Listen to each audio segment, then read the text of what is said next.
Good morning and welcome to today's Congressional Executive Commission on China hearing on forced labor, mass internment, and social control in Xinjiang. In the last year, Chinese authorities have expanded their network of mass internment camps, where 1 million or more Uyghurs and other Turkic Muslims have been detained and subjected to torture, extended solitary confinement, and political indoctrination, and deprived of food. Children of detainees are reportedly often placed in orphanages, welfare centers, and boarding schools. Some scholars and human rights groups argue that these practices may amount to crimes against humanity. Outside the camps, the Chinese government has become more efficient in the use of technology to control and suppress. Some observers have described the surveillance system as an open-air prison. Recent reports indicate that Uyghurs and other Turkic Muslims are increasingly sentenced to lengthy prison sentences on vague charges.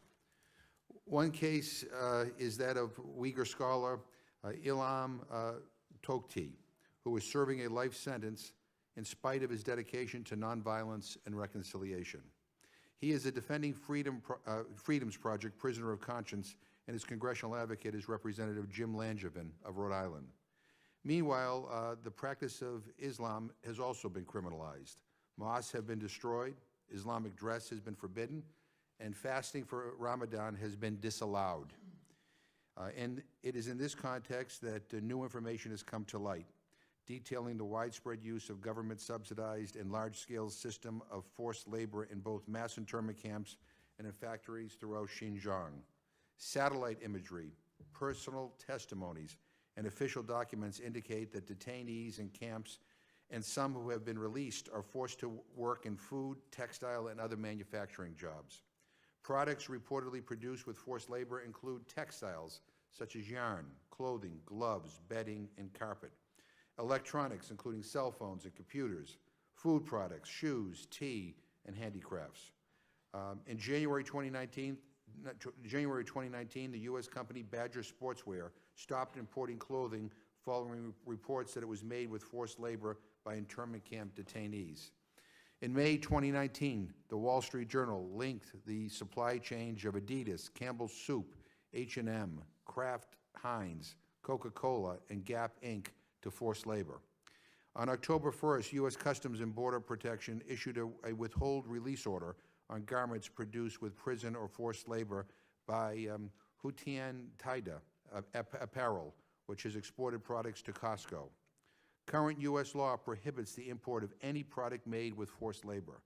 Any U.S. or international company that produces or has a supply chain in Xinjiang may be complicit with forced labor and human rights violations. In 2002, China ratified the International Covenant on Economic, Social, and Cultural Rights. The ICESCR affirms the rights of all peoples to self-determination and non-discrimination, to freely choose and accept work, to enjoy just and favorable conditions of work, including the right to remuneration, and to take part in cultural life. All of these policies and practices I have just described violate the ICESCR as well as the Universal Declaration of Human Rights. China is failing to comply with international human rights obligations it freely assumed. There is no question that the U.S. should be doing more to help the Uyghur people. In April, Senator Rubio and I and over 40 members called for global Magnitsky sanctions against Shen Xuanguo, the Xinjiang Communist Party secretary, as well as Chinese officials and companies complicit in gross violations of human rights. And last week, we expressed support when the administration added 28 Chinese companies to the entity list and applied visa restrictions on some Chinese officials. Right now, there are important bills in Congress that should pass, including the Uyghur Human Rights Policy Act by Senator Rubio, Representative Swazi, and Representative Smith, and the Uyghur Intervention and Global Humanitarian Unified Response Act by Chairman Brad Sherman. I look forward to hearing any and all recommendations about what more can and should be done, including whether it is feasible for companies to conduct reliable inspections and audits of supply chains in the region. Congress stands in solidarity with the Uyghur people, and we want to do all we can to support the full exercise of their human rights. Finally, before I begin, I would like to, I'm not sure if he's here yet, recognize Nuri Tayyip, who is here with us today. His brother, Tosh Polat Tayyip was the president of Xinjiang University and is a renowned scholar. Tosh Polat Tayyip was disappeared in March 2017 and was sentenced to death with a 2-year reprieve. Last month, we learned from Amnesty International that he may have been executed. I condemn his detention in the strongest possible terms and call on the Chinese government to release him immediately. And I want to, having said that, I'm now happy to yield to the co-chair of the commission, Senator Rubio, for his opening statement. Thank you, Mr. Chairman. This is an important hearing, and thank you for convening it. It's also timely. I also want to thank all of our witnesses. Your research and your advocacy have done a lot to inform us and the world about what's happening, the atrocities being committed in the Xinjiang region by the Chinese Communist Party. You know, through the decades, the crimes of the Chinese Communist Party have been as consistent as they have been egregious. Yet somehow these tyrants maintain the ability to shock the world even further with their cruelty and their callousness. The Xinjiang Uyghurs Autonomous Region in the last 2 years has experienced the classic forms of communist totalitarianism combined with the application now of new and advanced technologies. The difference between the Chinese Communist Party's crimes of the past and those of the present is the motivation. The past was about power alone. The present is now about both power, but also about profit. Chairman Xi Jinping and his henchman, Chen Chuan-Gua, who, by the way, used to oversee Chinese brutality and repression inside of Tibet, so he's a specialist at this, revived collectivization to force Uyghurs into the harness of the Chinese party state. Just as collectivization created famines that harmed millions in China, this new effort is blazing a trail of human suffering. The problem goes much deeper than simply 1 million or more Uyghurs and other Muslim minorities detained in what can only be called concentration camps and who are forced to labor there. For those able to escape the camps, they face the full power of the Chinese party state mobilized against them and their families inside and outside of China. Hundreds of thousands, if not millions, of Uyghur men and women have been forced through a regimen of military discipline and political re-education in preparation to take jobs in satellite factories. The Chinese Communist government offers incentives for Chinese companies to exploit this labor as the cost of doing business in coastal provinces rises.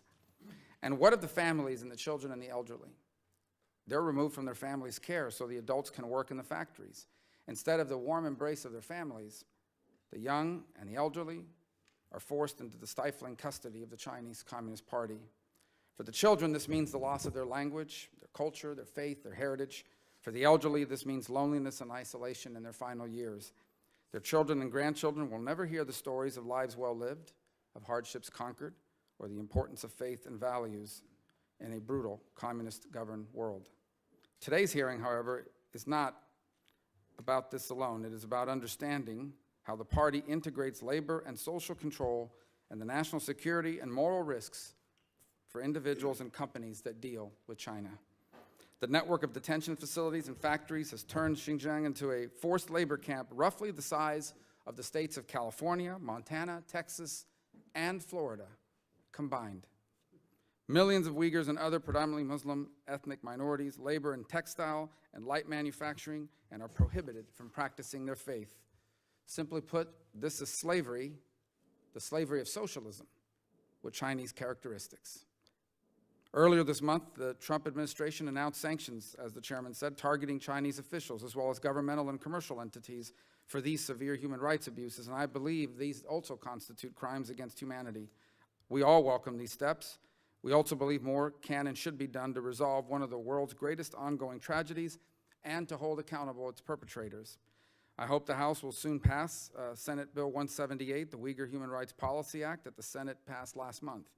The bill would require the administration to gather information about the situation in Xinjiang and China's efforts to suppress international awareness of it. China's efforts to silence Uyghurs and turn the world's attention away from the ongoing atrocities in Xinjiang have included the coercion and the intimidation of American citizens and residents here and abroad. This is an outrage that must be addressed. The U.S. government needs to do its part to ensure Americans and the world are aware of what the Chinese government is doing in Xinjiang and have the freedom to express it. Despite the efforts of our witnesses today, Americans and American companies in particular are all too unaware of what is taking place. For example, the National Basketball Association maintains a residential training camp in Xinjiang, which seemingly oblivious to the contradiction between speaking out about societal issues here at home, which they have the full freedom to do, but yet staying silent about China's oppression. Only after the U.S. Commerce Department added the Chinese artificial intelligence company SenseTime to the entity list last week for its role in facilitating all these crimes did MIT begin to review its relationship with the firm. So it's long overdue for Americans and important institutions and academia and the private sector to wake up and to fully realize the real risks of doing business with China. So I thank all of you again for being here today. I thank you, Mr. Chairman, and I look forward to the discussion. Thank you very much. I'm going to yield briefly to any of my colleagues who want to make an opening statement. Mr. Smith. Thank you very much, Chairman. Chairman, for the past 2 years, the Commission has shined a bright light on the massive, outrageous human rights abuses occurring in Xinjiang region of China. To that end, I, joined by my good friend Tom Swazi, introduced the Uyghur Human Rights Policy Act of 2019, H.R. 649, with 110 co-sponsors, and the companion bill, as Senator Rubio has pointed out, has already passed the Senate, so I hope we take that up immediately. We have used our congressional platform to advocate for actions on this commission and to hold Chinese businesses and officials accountable for crimes against humanity. I commend the administration for speaking out about dire human rights abuses over the past year, particularly Secretary Pompeo and Vice President Pence. I also applaud the actions taken just last week to restrict visas for certain Chinese officials and to place 28 Chinese governmental bodies and businesses on the Commerce Department's entity list. Of course, more needs to be done. We should also be looking at really aggressively using the Magnitsky sanctions against individuals because this is absolutely outrageous. And matter of fact, we talk about crimes against humanity. This is genocide.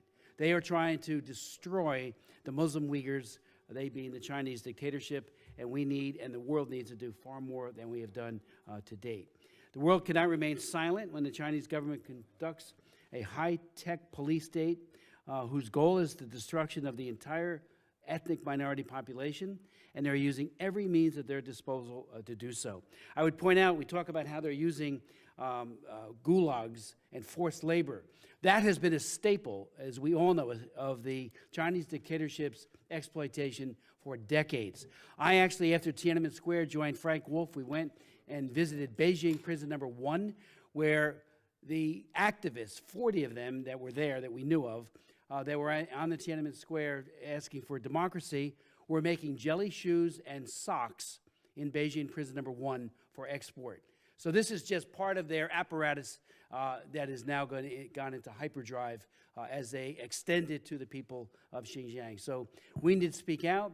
I believe that more countries, especially those with Muslim leaders, need to speak out more aggressively than they have. The OIC has done some, but it needs to do more.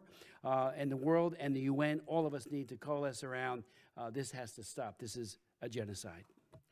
Thank you very much. Senator Young? Opening. Well, I thank you for holding this hearing. It's important to be here today. This strikes me as modern-day slavery, consistent with China's disregard for all manner of human rights here. You know, the basic dignity and freedom of all the individuals has been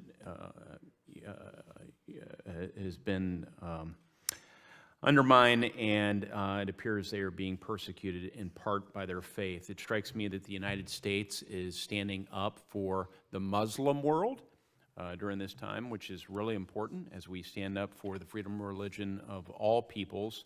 And I think it's a really important time to hold this hearing. So thank you, Mr. Chairman. I'll have some more questions later. Okay, thank you very much. And Mr. Swazi, okay, all right. Well, thank you. And I'm now pleased to introduce our esteemed panel of expert witnesses this morning. Adrian Zenz is a non-resident senior fellow in China Studies at the Victims of Communism Memorial Foundation. Dr. Zenz has done pioneering work documenting the scope of mass internment camps by analyzing Chinese government procurement documents, construction bids, and domestic security budgets. He's also helped document the mass institutionalization of children whose parents have been detained in mass internment camps and the incentives offered to Chinese manufacturers to employ forced labor. Nuri Turkil is an attorney and serves as chair of the board for the Uyghur Human Rights Project, a research and advocacy organization that he co-founded in 2004. He has published commentaries on policy and legal matters in publications such as the Wall Street Journal and Foreign Policy.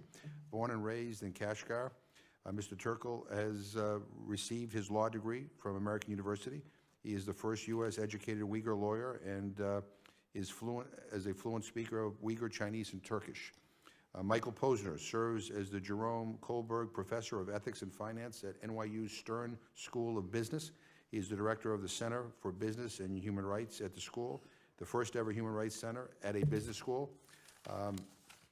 Prior to joining NYU Stern, Mr. Posner served in the Obama administration as Assistant Secretary of State for the Bureau of Democracy, Human Rights, and Labor. As a member of the White House Parallel Industry Partnership Task Force in the mid-90s, he helped found the Fair Labor Association, an organization that brings together corporations, local leaders, universities, and NGOs to promote corporate accountability for working conditions in the apparel industry. Amy Lair is the director of the Human Rights Initiative, HRI, at the Center for Strategic and International Studies. Ms. Lair leads the initiative's work on human rights around the world, with a particular focus on how technology affects human rights, labor rights, and the importance of a values-based foreign policy. Ms. Lair's core expertise is in the area of business and human rights. She spent a decade in private practice advising companies and international institutions on how they can respect human rights in their global operations. And previously, she served as legal advisor to the UN Special Representative on Business and Human Rights, John Ruggie, and in that role helped develop the UN guiding principles on business and human rights. So thank you all for being here. And Mr. Zenz, we will begin with you.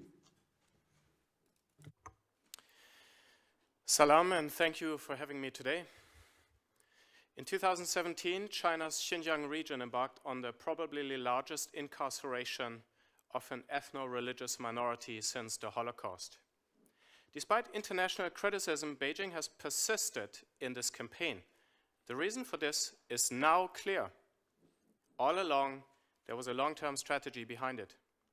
What I'm presenting today is in a number of ways more shocking than the re-education campaign itself. It is more long-term, more all-encompassing, more intrusive, and more devious. Within this grand scheme, the camps only represent one piece of an entire puzzle. Beijing's long-term strategy in Xinjiang is predicated upon a perverse combination of coercive training and labor, intergenerational separation, and complete control over family units. Much of this is being implemented under the heading and guise of poverty alleviation.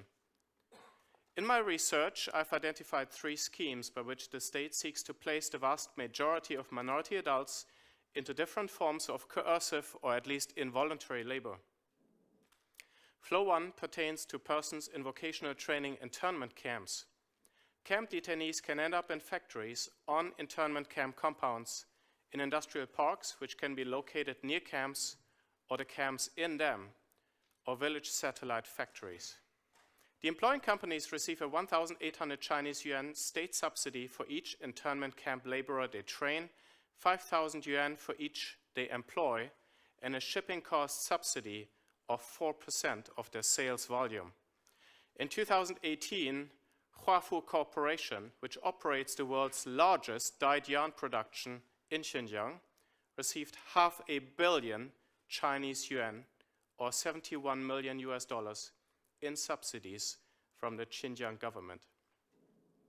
This means that Beijing is now turning its internment campaign into a business of oppression, where participating companies benefit not only from huge government subsidies, but also from cheap minority labor.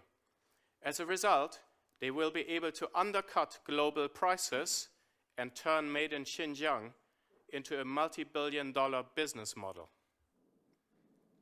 In one document, a company was promised the free use of factories. The government paid for 2/3 of the upfront investment cost and provided 500 internment camp laborers with accompanying police guards. The factories came with security equipment pre-installed and are being run in a semi-military style management fashion. In 2018, several Uyghur counties established large factory compounds explicitly designed to employ internment camp labor.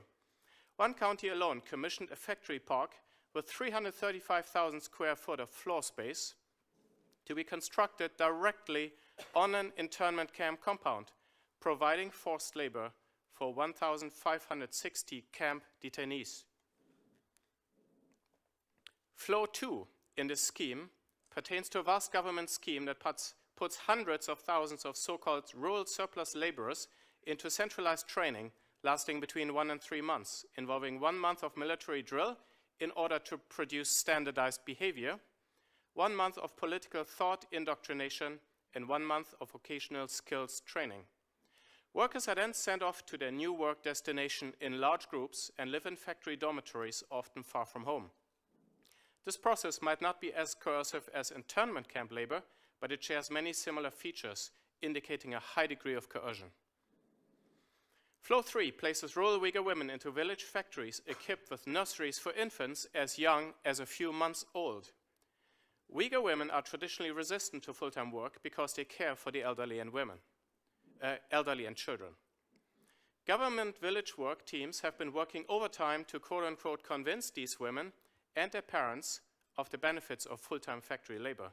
Government documents note that factory work transforms women away from traditional customs and backward thinking and propels them into modernity. One propaganda text on Uyghur women in a textile factory states that the process of de-extremification causes minority workers to become quote-unquote born again. The Chinese term here used for born again is the same as in the Chinese Bible, where Jesus says you must be born again. Forced labor is equated with salvation. A particular concern is that all of these labor flows are mixing beyond recognition. Graduates from internment camps now work alongside workers from flows 2 and 3. Products made by any combination of these workers are then either directly exported or shipped to Eastern China, where they may form components of products or be repackaged, relabeled, and then exported. As a result, many or most products made in China that rely at least in part on low-skilled, labor-intensive manufacturing can contain elements of involuntary ethnic minority labor from Xinjiang. My findings call for a global investigation of supply chains involving any Chinese products or product components. The burden of proof should be shifted onto the Chinese companies. By declaring any low-skilled, labor-intensive item manufactured in Xinjiang as potentially tainted with some form of coercive minority labor, Chinese companies that seek to export such products to the United States should conclusively prove that these products have no connection to Xinjiang. If they do, then relevant research teams must be permitted to conduct full and randomized authentic due diligence audits in Xinjiang's factories, villages, and internment camps. Thank you. Thank you very much, Mr. Turkle. Thank you, Chairman McGovern. Thank you, Co-Chair Rubio, and thanks to the other members of the Commission for directing the attention of Congress to the abominable crimes committed against Uyghur people in East Turkestan that China calls Xinjiang. Even as we speak, these crimes are tainting American consumer products. I'm here to urge Congress to strong action to end the unwittingly complicity of the American public to create a legislative mandate for much stronger U.S. government response to the ongoing Uyghur crisis by passing the Uyghur Human Rights Policy Act without further delay. Forced labor is a deeply embedded tool of repression, punishment, and control in China. Over a decade ago, in 2008, the Uyghur Human Rights Project reported on the systematic program of coercive labor transfer that targeted young Uyghur women to be sent to factories in coastal Chinese provinces. The authorities used a combination of deception, pressure, and threats to round up thousands of young Uyghurs against their will. These programs had dual effect of separating families and placing Uyghurs in involuntary factory settings far from home. Today, we're seeing a convergence of the Strike Hard campaign of mass internment with a pre-existing state plan to relocate the textile industry to the Uyghur region. As documented in the recently published report by Citizen Power for China, new subsidies encourage companies to shift factories to the region. Government documents outline a plan to have at least 1 million textile industry jobs in the region by 2023. The manager of a factory known to use detained labor camps stated in a TV interview, quote, "With the support of the government, we have already recruited more than 600 people. We plan to reach 1,000 workers by the end of this year. We plan to provide jobs to 1,500 people by the end of 2019, end unquote. One of those workers reported that she got paid less than half of the minimum wage. She was also not allowed to leave and continued to endure forced indoctrination and was threatened with being sent back to the camp if she refused to sign a contract. We want to thank CBP for its October 7 withhold release order on goods produced by He Tian Teida in a factory in the Hotan Vocational Education Training Center. But it's extremely disturbing that US companies were still sourcing from the company until then. 2 weeks ago, baby clothes produced by He Tian Teida were in the shelves at Costco. The company has now pulled these products, but it's hard to understand how the goods got to the store shelves in the first place, given how long this information has been public. But it is not just He Tian Teida. US enforcement must step up the pressure that all goods sourced from the companies in the Uyghur region receive scrutiny commensurate with the extremely high risk of forced labor in the supply chain. Asphyxiating social control facilitates forced and involuntary labor. The techno-totalitarian system of surveillance, intimidation put in place by Xinjiang authorities means that any attempt to resist orders puts one's and one's family at great risk. As in the case of 2008 labor transfer program to eastern factories, many Uyghurs are currently being forced to work in factories under the so-called poverty alleviation program. Uyghurs don't have a choice. Refusing to participate in these programs could result in being sent to the camps. This is the same dynamic as in the state program encouraging marriage between ethnic Han Chinese men and Uyghur women, which has promoted and celebrated in state media outlet. Uyghur women's consent to these marriages must be assumed in the vast majority of cases given under extreme duress.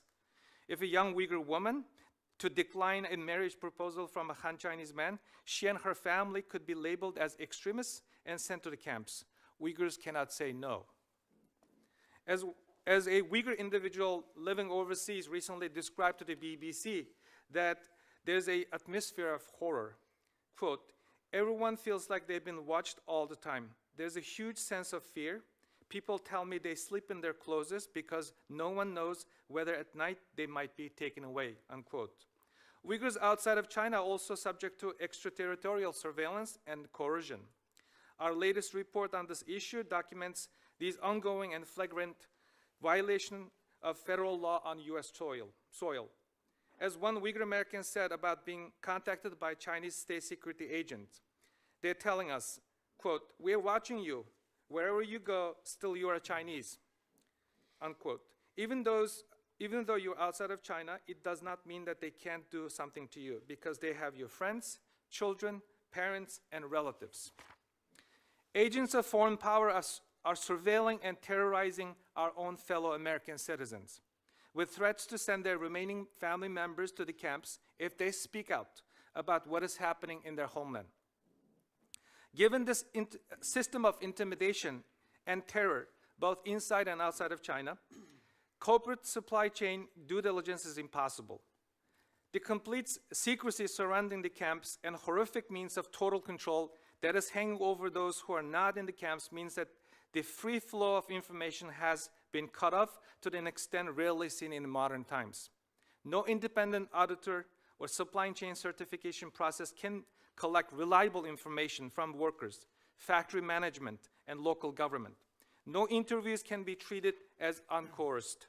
Because due diligence is impossible, no company can provide assurance that products sourced in the Uyghur region qualify for legal import into the United States or any country that bans the import of forced labor products.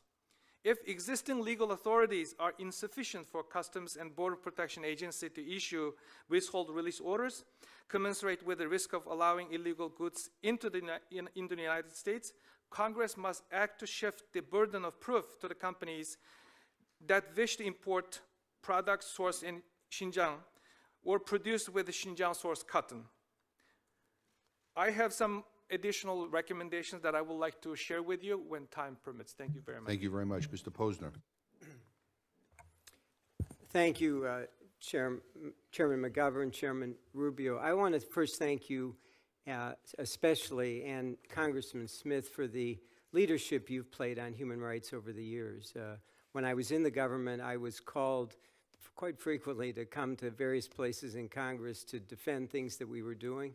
We needed prodding then, and it was really, to me, a welcome opportunity to come up here, but not everybody in the State Department or the government views congressional appearances as their favorite pastime.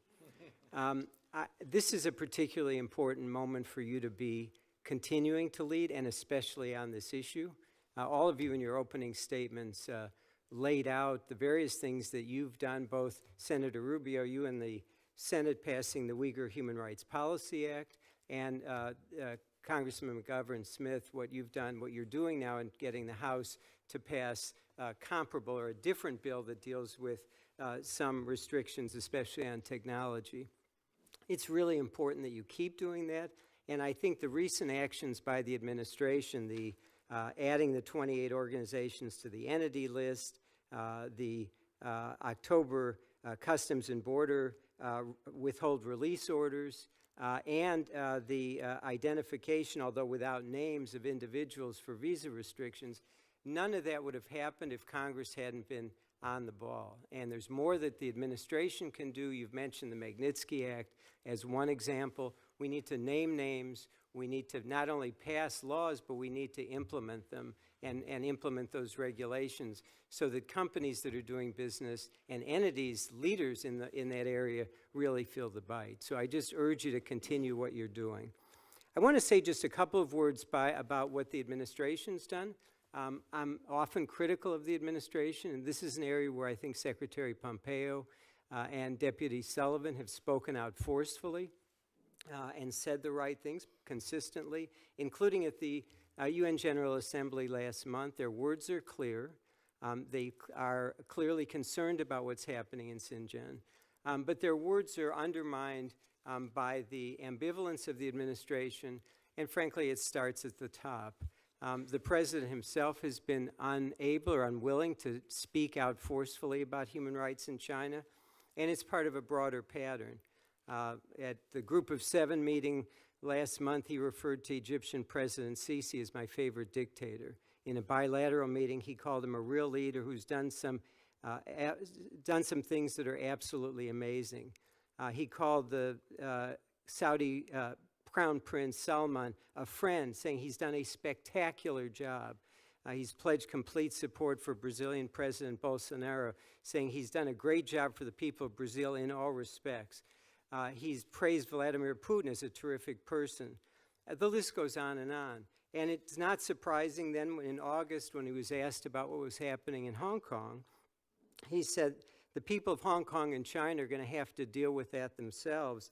They don't need any advice. With due respect, they do need advice, they need support, they need help. People who are suffering human rights violations in China need our leadership, and that leadership has not been forthcoming. I'll give you one quick example. At the UN Human Rights Council, which we withdrew from, 22 mostly Western European governments together called on the Council to condemn what's happening with the Uyghurs in Xinjiang. We weren't there, we didn't participate. U.S. leadership is lacking in the world now on these issues at a time when it's more needed than ever. I want to just take my last minute to say a couple of things about the business community. I'm at a business school. Senator Rubio talked briefly about the NBA. What was striking to me last week as the NBA caught itself up in an unnecessary set of confused statements, they were debating whether or not a general manager of a team even had the right to tweet something. They didn't talk about the underlying issue. How are human rights and democracy being respected in Hong Kong? We all need, whether on the commercial side in government or private sector or private individuals, we need to recognize that what's happening in Hong Kong, what's happening with the Uyghurs, is of interest and concern to all of us. We need to be straightforward and we need to be stronger. In my written testimony, I talk a lot about surveillance technology. The so-called Integrated Joint Operations Platform in Xinjiang, which is probably the most pervasive surveillance program anywhere in the world. A number of American companies have been involved in that as investors and even in direct, and there's some examples in my testimony. I think it's critical now, and this goes back to something Senator Rubio said, It's critical now for the investment community, for the technology community, for universities to redouble their efforts to think about what due diligence really means and not involve themselves at all in supporting this Chinese program of surveillance technology that's being misused against this population. Thank you very much. Thank you very much. Ms. Lear? Chairman McGovern, Chairman Rubio, and distinguished members of the Commission, thank you for holding a hearing on this important topic and for the opportunity to speak. I've worked in the field of business and human rights for over a decade, which will inform what I say. My program has been focusing on both technology and forced labor in Xinjiang, and we issued a report today on forced labor in that region. Can I submit this report for the hearing record? Thank you. Forced labor in Xinjiang is unique, and it requires novel responses. Normal forced labor involves migrant workers who end up indebted to recruiters and have their passports confiscated, leaving them trapped in a foreign country. In contrast, in Xinjiang, the Chinese state itself is organizing the forced labor.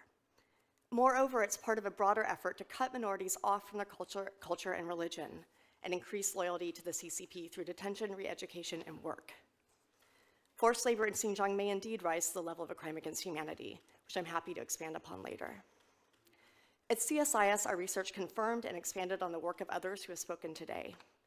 Our interviews with ex-detainees confirmed, for example, that in some cases, both ex-detainees and the rural poor are being threatened with more detention if they don't accept work assignments.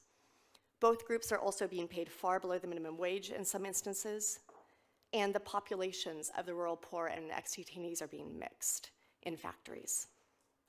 We don't know the exact scale of forced labor in Xinjiang, but there are some indicators. So for example, the government of Kashgar, a region of Xinjiang, stated that it would send 100,000 re-educated individuals to work in factories. That's 20% of the entire Uyghur population of Kashgar. Even if the Chinese government doesn't hit all of its targets, the numbers are likely to be very significant. Because some of the companies potentially involved in forced labor in Xinjiang are linked to global supply chains, action in this area can be part of the solution, although it certainly won't be sufficient. So what are the linkages? Xinjiang produces 84% of China's cotton. A number of large Chinese yarn, textile, and apparel companies operate in Xinjiang, along with many smaller ones. The sector's on the rise because, as others have mentioned, they're being subsidized heavily, including for taking in re-educated workers. In many instances, the companies operating in Xinjiang sell to other enterprises in China that further process textiles or other goods. The US imports over 30% of its apparel from China, so it's quite clear that some of Xinjiang's tainted goods are indeed entering our stream of commerce. But when we reviewed import records, less than 1% of Chinese shipments arrive directly from Xinjiang to the US, so it's a bit complex, the supply chains are. Identifying Chinese suppliers using forced labor in Xinjiang will require new approaches. For example, companies can't conduct their normal human rights due diligence, such as labor audits, because it's such a suppressed place, and our labor auditors actually don't have access to the region in many cases now. Very few ex-detainees are willing to speak about their experience because they're being terrorized even abroad. There are some red flags or indicators of forced labor that can be identified through online research. These include, I'll just give a few examples, hiring through government recruiters, language that mentions employing ethnic minority graduates, or companies that are getting certain kinds of subsidies, for example, for training supplements for factories in Xinjiang, aid to Xinjiang, and so forth. So where does that take us in terms of recommendations? As a starting place, US foreign policy really should embody our values, and we need to respond with an urgency that matches the severity of these abuses. As others have mentioned, the administration should apply global Magnitsky sanctions, and that could be to individuals that are heading some of these companies, for example. We do know that some of the companies involved in forced labor in Xinjiang have a US presence. And generally, I think the more we can pursue companies directly involved in abuses in Xinjiang, the better.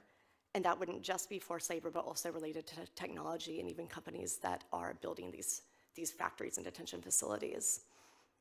A federal agency, perhaps the Department of Labor, Department of State, should actually be funded to create a public watch list of companies in Xinjiang that trigger the red flags we identified that indicate a risk of forced labor.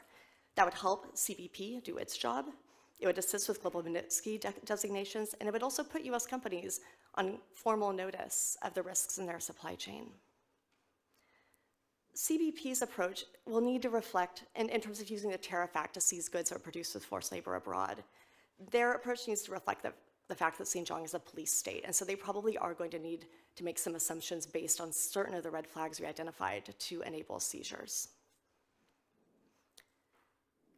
Companies have a standalone responsibility to respect human rights, and so they should be carrying out human rights due diligence on their extended supply chains that come from China. And again, that means not business as usual, but actually much enhanced due diligence that will require new efforts and learning on their part. They could consider a ban on knowingly sourcing Xinjiang cotton as well. That's obviously challenging given the relationship between our economy and the Chinese economy in certain sectors, but it is an option. The US government itself should adopt our report's recommendations on using red flags and due diligence in their own procurement practices, right? Our procurement as a government is enormous. And last, I do think it's going to be really critical to work with allies so they adopt similar measures on global supply chains, because there's a risk that what we shut out here will simply go, let's say, into Europe. Thank you very much for your time, and I welcome your questions. Thank you very much. I'm going to yield to Mr. Swazi first. He's chairing another hearing at the same time as this, so we'll go to him first for any questions. Thank you, Mr. Chairman. Thank you for your leadership. Thank you, Senator Rubio, for your holding this hearing as well. I want to thank my colleague, Chris Smith, for his long-standing work on human rights issues, and especially for working together with me on the Uyghur Human Rights Policy Act of 2019. I want to thank the witnesses for being here today. You know, you see the president on television with the leader of China, and it looks kind of like it's just another normal relationship, but there's really something extreme going on that you're educating the public about. And the American people do not realize, despite the reports in major periodicals and reports that you've done and people that pay attention, like the people on this committee, most Americans do not realize what's happening. And I sound like a broken record, but most Americans have believed ever since Nixon went to China that the more that China was exposed to the United States of America and the West, that they'd become more like us, that they'd adopt our way of life as far as capitalism, they would adopt our way of life as far as democracy and human rights, and obviously that just hasn't happened. And this is one of the most blatant examples of the way that the Chinese Communist Party and government treat the people. It started with the Tibetans, and we see it unfolding in the newspapers and on television in Hong Kong, but this is really one of the grossest examples of human repression that's taking place in the world today. And China, as it makes its efforts to become more and more of a global power, economically, technologically, militarily, wants to export its way of life to other people. And this is their way of life. This is the way they want to treat people, their own people. So I want to go to you, Mr. Zenz, where you talked about this as being an economic model. You know, when most of us have looked at this, certainly when I've looked at this, we've thought about it as being a way to promote conformity, to repress people, religious persecution. But you're saying that this is also an economic model. And if you look at the industries that are this forced labor is being used for, it's usually low-skilled, standardized mass production. It's not the future of high technology and things like that. This is a way to get cheap labor for standardized mass production.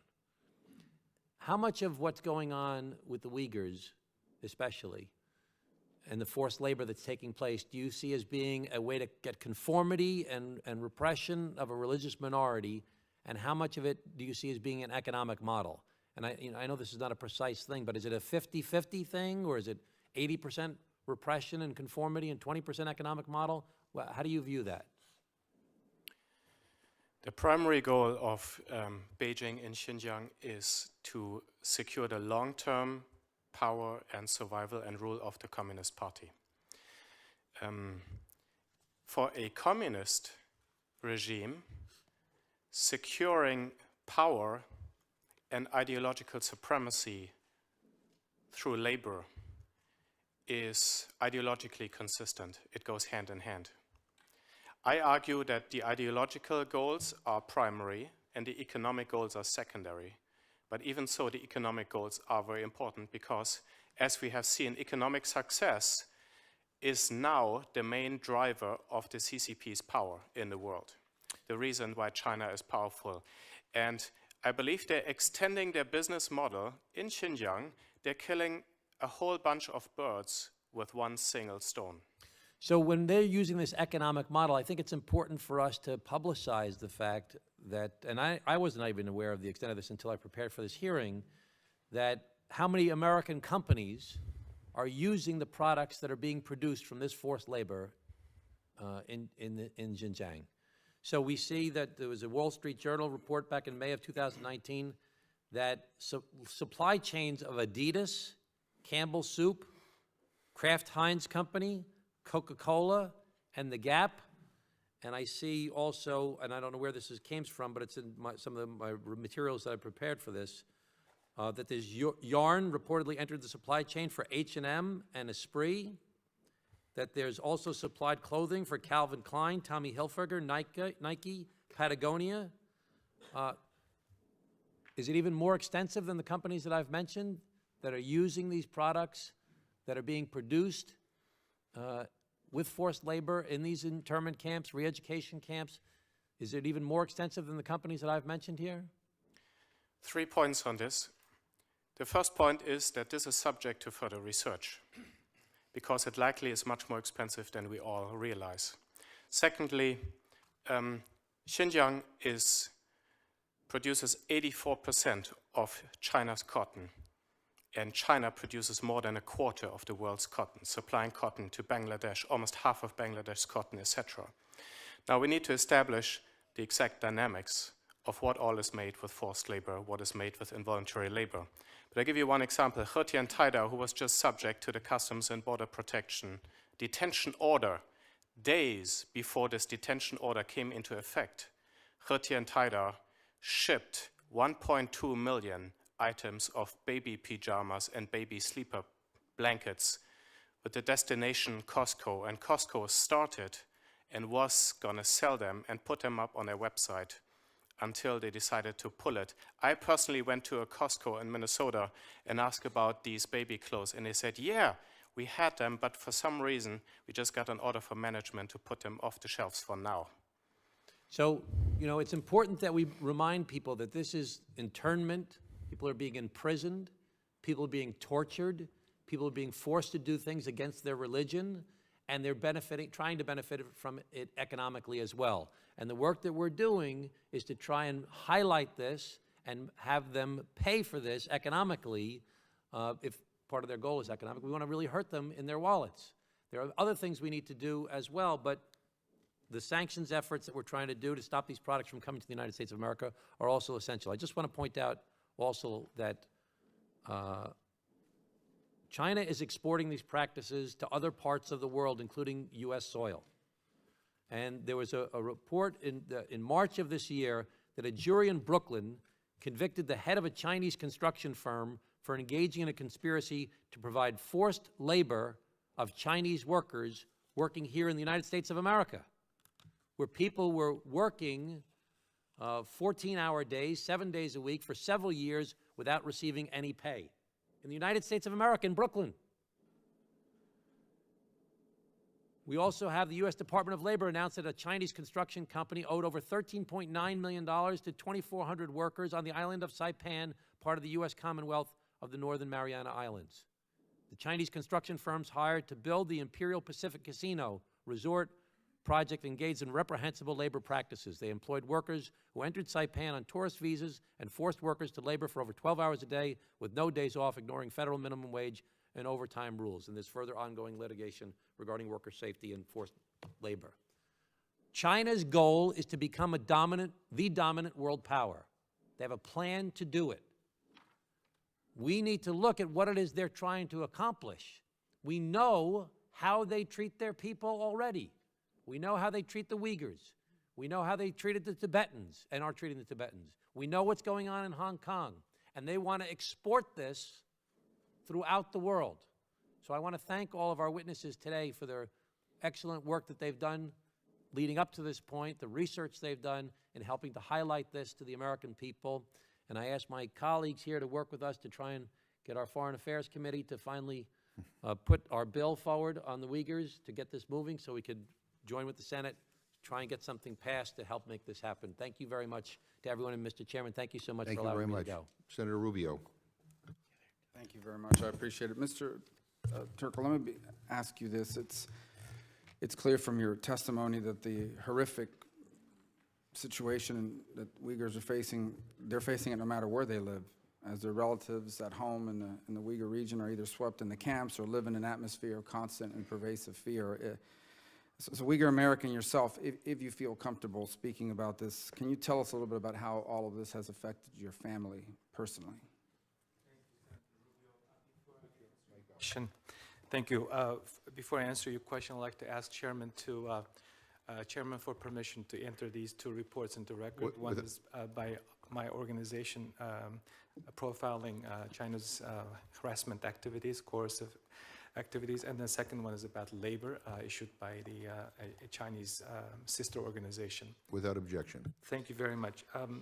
First of all, Senator Rubio, I'd like to thank you for early on writing a letter to our ambassador, Ambassador Max Baucus, to ask for his help to help assist my parents. Two things that I thought that I was over with when I especially arrived to the United States and become U.S. citizen. One, I would never talk about my past history being born in a re-education camp. After 40-some odd years later, we're talking about similar circumstance. And then two, I thought after becoming a U.S. citizen and licensed to practice in the United States, I should be able to speak my mind. That is not happening in full extent. The last time I saw my mother was when she was here in 2004 for my law school graduation. With all the efforts, including Mr. Posner here, we have not made any progress. My parents, my father's 80 years old, mom is 68. I don't think that I will ever see them again unless the Chinese government allows them to spend the rest of their lives here with their 3 American grandchildren. It's been difficult. I would be disingenuous for me to say that I have a normal life. I don't. I would like to go back to my life 2 years ago, even though it was a sort of weird, strange, difficult life. But at least I was able to check up with my family members, to say hello, congratulate them on significant dates. Because of this software that the Chinese government forced Uyghurs to install on their phones, the Uyghurs have been disconnected. Even testifying at this hearing may cost the lives of my parents. But it's the right thing to do. I have to speak out. This helps me to overcome the sense of anxiety, sense of guilt, sense of desperation, despair. Because speaking for the voiceless people is very empowering. And I think anyone who hears your testimony should be troubled. You're a United States citizen, your children are United States citizen, and your family is being directly impacted by the policy decisions, the coercion, the repression of a foreign entity, and it's applying to you even here in the United States. And when people ask about this issue, it's about this is not just about something that's happening. It's terrible what's happening over there. It's impacting people that live here on a regular and daily basis. And it's not just limited, by the way, to people with your background from that region who have family there or were born there. As we saw last week, the NBA has learned that you really can't ignore politics in China if you are doing business with or in China, because your business partner is the Chinese Communist Party. In the case of the NBA, their partner is the Ministry of Education. In the case of these corporations, and I think this is for the whole panel, the entity in China in charge of joint ventures and foreign companies doing business is the exact same entity that's in charge of standing up these factories and these different operations in this region. So if all of you could elaborate, if somebody's listening now, corporate CEO, members of the board, even prominent shareholders, who think that they could somehow make money in China, do business with China, but somehow avoid the political implications and or witting or unwitting complicity in what's happening, I want to give the panel opportunity to explain to them why that cannot be the case, and why that will get harder and harder, both from a realistic perspective.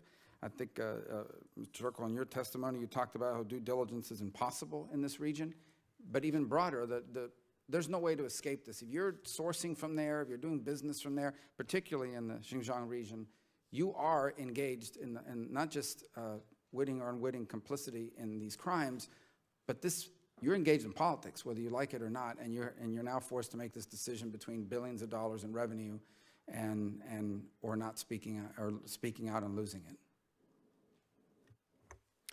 it. I'll say something right away. I would like to support your point, Mr. Rubio, with one further important aspect that you would have found in my written testimony. The linkages between Xinjiang and Eastern China are growing stronger by the day. So even if a company is doing business with an Eastern Chinese corporation in China or outside China, because of the mutual pairing assistance scheme by which 19 cities and provinces, including Beijing, Shanghai, Guangdong, and others, the biggest ones, the biggest business players, are mutually linked with mostly Uyghur minority regions in Xinjiang, especially southern Xinjiang. And by design and default, they're investing billions in the development of Xinjiang's minority regions. Now, this development, especially in the past years, has been predominantly to support the very business models that I've testified about, the 3 flows of labor. I have hard evidence that mutual pairing assistant monies have directly funded internment camp labor by constructing factories on the grounds of internment camps or right next to them, expressly designed by government documents to employ internment camp workers. And these linkages mean that China's entire domestic supply chain is becoming tainted.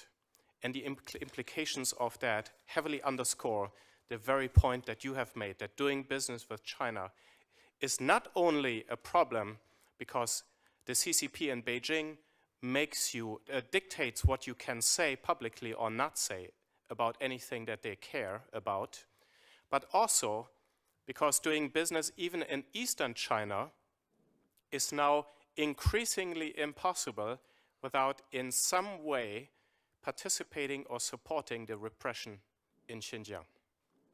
If I could paraphrase, what you're basically saying is there isn't a single American today that has not either worn clothes or used a tech device that is not either funded or has been directly created by forced labor in China. This is the trend because, as we speak, it's Beijing's policy to turn Xinjiang into the cheap manufacturing hub of the Belt and Road. Xinjiang is already the center of the Belt and Road. And this pertains to textiles, also to electronics assembly. It pertains to food products, all kinds of products. This is a long-term strategy, and this is increasing. Xinjiang's share in the manufacturing of cheap goods, as we have heard, because of rising labor costs in the East, is only going to increase. It's a long-term government policy. Senator Rubio, just to add one other dimension, which I mentioned briefly in my testimony, there are a number of companies now that have been put on this entity list, 28 companies and government institutions. A number of them are private companies that have gotten U.S. investment dollars. And it seems to me one place to start would be to look at, there's a company called Megvii, another called SenseTime. We know that not only are private investment firms, let's say in California, venture firms investing, but so are public pension funds. In fact, the majority of dollars are coming from public pension funds, state, university funds. So this is really, I think one of the ways we start to look at this is to say not only who's doing business, who's manufacturing, but who's investing. Here we're talking about firms that are involved in surveillance technology, facial recognition in Xinjiang. They're being supported financially by US-based investors who say, that's not I'm not focused on that. We need to focus. Every American business that's connected to that needs to be put on notice that this is now their responsibility as well. One final question in regards to all this, and I'm not claiming this is what's going to happen. I think I know the answer you're going to give me, but I think it's important to have it on the record. How disastrous would it be if we wake up one day 6 months from now to news that there's some sort of trade deal and that as part of this broader economic arrangement, we have agreed in exchange for them buying more stuff from us to stop doing anything about this, to stop talking about this, to remove companies from an entity list. In essence, I get asked this all the time, should this be related to the trade talks? My answer has always been, you don't want it related to the trade talks because you don't want this to be something that can be bargained away in exchange for more agricultural product purchases or what have you. But how disastrous, demoralizing would it be on the global stage, not to mention the character of our nation, if somehow this became one of the items to be negotiated? And I'm not claiming that it is, but certainly trying to be ahead of the curve on this. Well, I very much agree with your answer. Ultimately, you know, this is a very important relationship, U.S. and China. We've got security concerns, we've got economic concerns. We have to make sure that the human rights concerns are not subsumed by those other interests. We have to be principled, we have to stand for our values. And these issues have got to be dealt with on their own terms, and we can't compromise them for other interests. Just to quickly add to that, I also think U.S. leadership is so important because if we back off, especially on the technology side, right, we know that these technologies are being exported to other countries. And so when you just think about the world we want to live in and the role of democracy, it's just incredibly important. And so maintaining a focus on human rights, regardless of what happens with trade, is vital. Just a final point that I would make as my time is up. Although the clock keeps jumping around here somehow, I don't know, it's magical, but it's a home field advantage, I think. We're very liberal. The point I want to make, in just in a broader sense, the morality of this is clear. I think our national security and national interest on being outspoken and active on this is clear. But I would just add, just if you purely analyze this from a trade and economic perspective, how can you fairly compete? You're talking about outsourcing. I think, how can you fairly compete with a nation who produces basically free labor, compelled free labor, competing with your workers and your industries? So it's wrong morally, it's outrageous, but it's also, I think, the ultimate sort of violation of any sort of trade agreement you could possibly have that would be fair and balanced between two countries. So anyways, I mean, the more you learn about this, the more outrageous it is. It really is. But thank you all for being here. Thank you. Before I yield to Representative Smith for his question, I just have a quick question. Just, you know, it was reported this morning that Cotton On and Target Australia have stopped sourcing cotton from Xinjiang due to the concerns about forced labor and human rights abuses. And so, I mean, I'm just sitting here listening, as we all are, to the expert testimony here today, and on the widespread use of forced labor in Xinjiang and the difficulties in determining whether or not a particular factory is using forced labor. And I've met with American businesses. We've had these conversations, and they tell me they've complied with all the rules and regulations that we have required of them, and they check all the boxes. But yet, I don't really feel reassured that they know for certain that they're not sourcing from places that use forced labor. I mean, I just want to ask you: do you believe that the U.S. should ban all imports from Xinjiang? Ms. Leary, what would you? I think that's a hard question, right? So in terms of potentially CBP having a WRO that bans all products or all cotton from Xinjiang, it'll obviously have significant immediate economic repercussions. And I think the challenge may be, I think there's a problem with companies that, I think the Costco example is quite powerful, where they really should have known, right? There are situations where things will be many layers away in the supply chain, and companies may incidentally and unknowingly still source, right? So it's never going to be a perfect system. And I think the question is just, what's the fastest way to get us somewhere that puts pressure on the Chinese government? So it bans one approach. Another approach would be to start putting some of the larger Chinese companies on some kind of watch list, right? That's going to cause them specifically to feel pain. So a lot of the companies in the pairing program that Adrian talked about would probably make it on that watch list. And if anyone's going to sort of, to the extent you can put any leverage on the government, it would be them, right? They're big enough to do it. So I think there's just different potential approaches. Yeah, and I ask a question because based on some of the conversations I've had with U.S. businesses, you know, I mean, again, they can check a box, but I don't really feel that they're trying hard enough to determine whether or not, forced labor is part of what they're producing. But so that, I mean, I just throw that out there based on the news this morning. Mr. Posner, do you have? Can I just say, yeah, sorry, sure. very quickly, Mike? Yeah, I think they need to really step up what they're doing, right? Like, the normal way that companies try to figure out if they have forced labor in their supply chain doesn't work in Xinjiang. They've got to change how they're doing it to be taken seriously. I guess my point is we can lecture and we can urge and we can tell them to do this and say, well, why? I just don't really feel that they are. But Mr. Posner? Yeah, I was just going to add, you know, I think one of the advantages, one of the benefits of the Senate bill, the Senate, the Human Rights Policy Act, is that it required the U.S. government to report more fulsomely on what's going on. And one of the things that they should and can be looking at much more ambitiously is the use of forced and, you know, slave labor. And to the extent that they make that link to companies in the United States, that's the place to start. And my sense is we need to shift the burden of proof. We need to sort of say, if you know that things are being produced in forced labor in Xinjiang, then companies need to be absolutely sure that their products aren't being produced there. We need to make it easier to connect those dots so that companies feel the obligation, American companies and others, not to do business.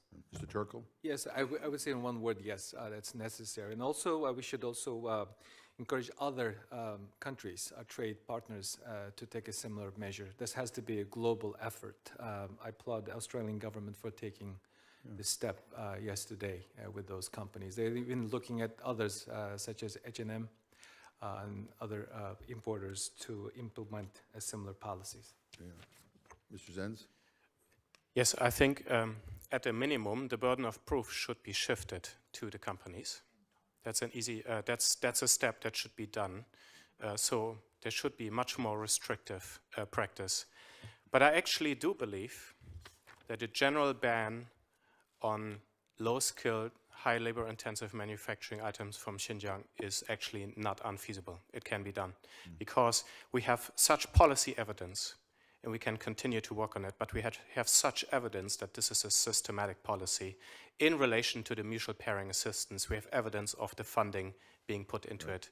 We have evidence on enough levels. I think this would send a much stronger message to Beijing than anything else, including visa bans on Chunquanguo or policy acts, travel bans, etc. I think this would be the thing to look into, and I think it can be done if done properly.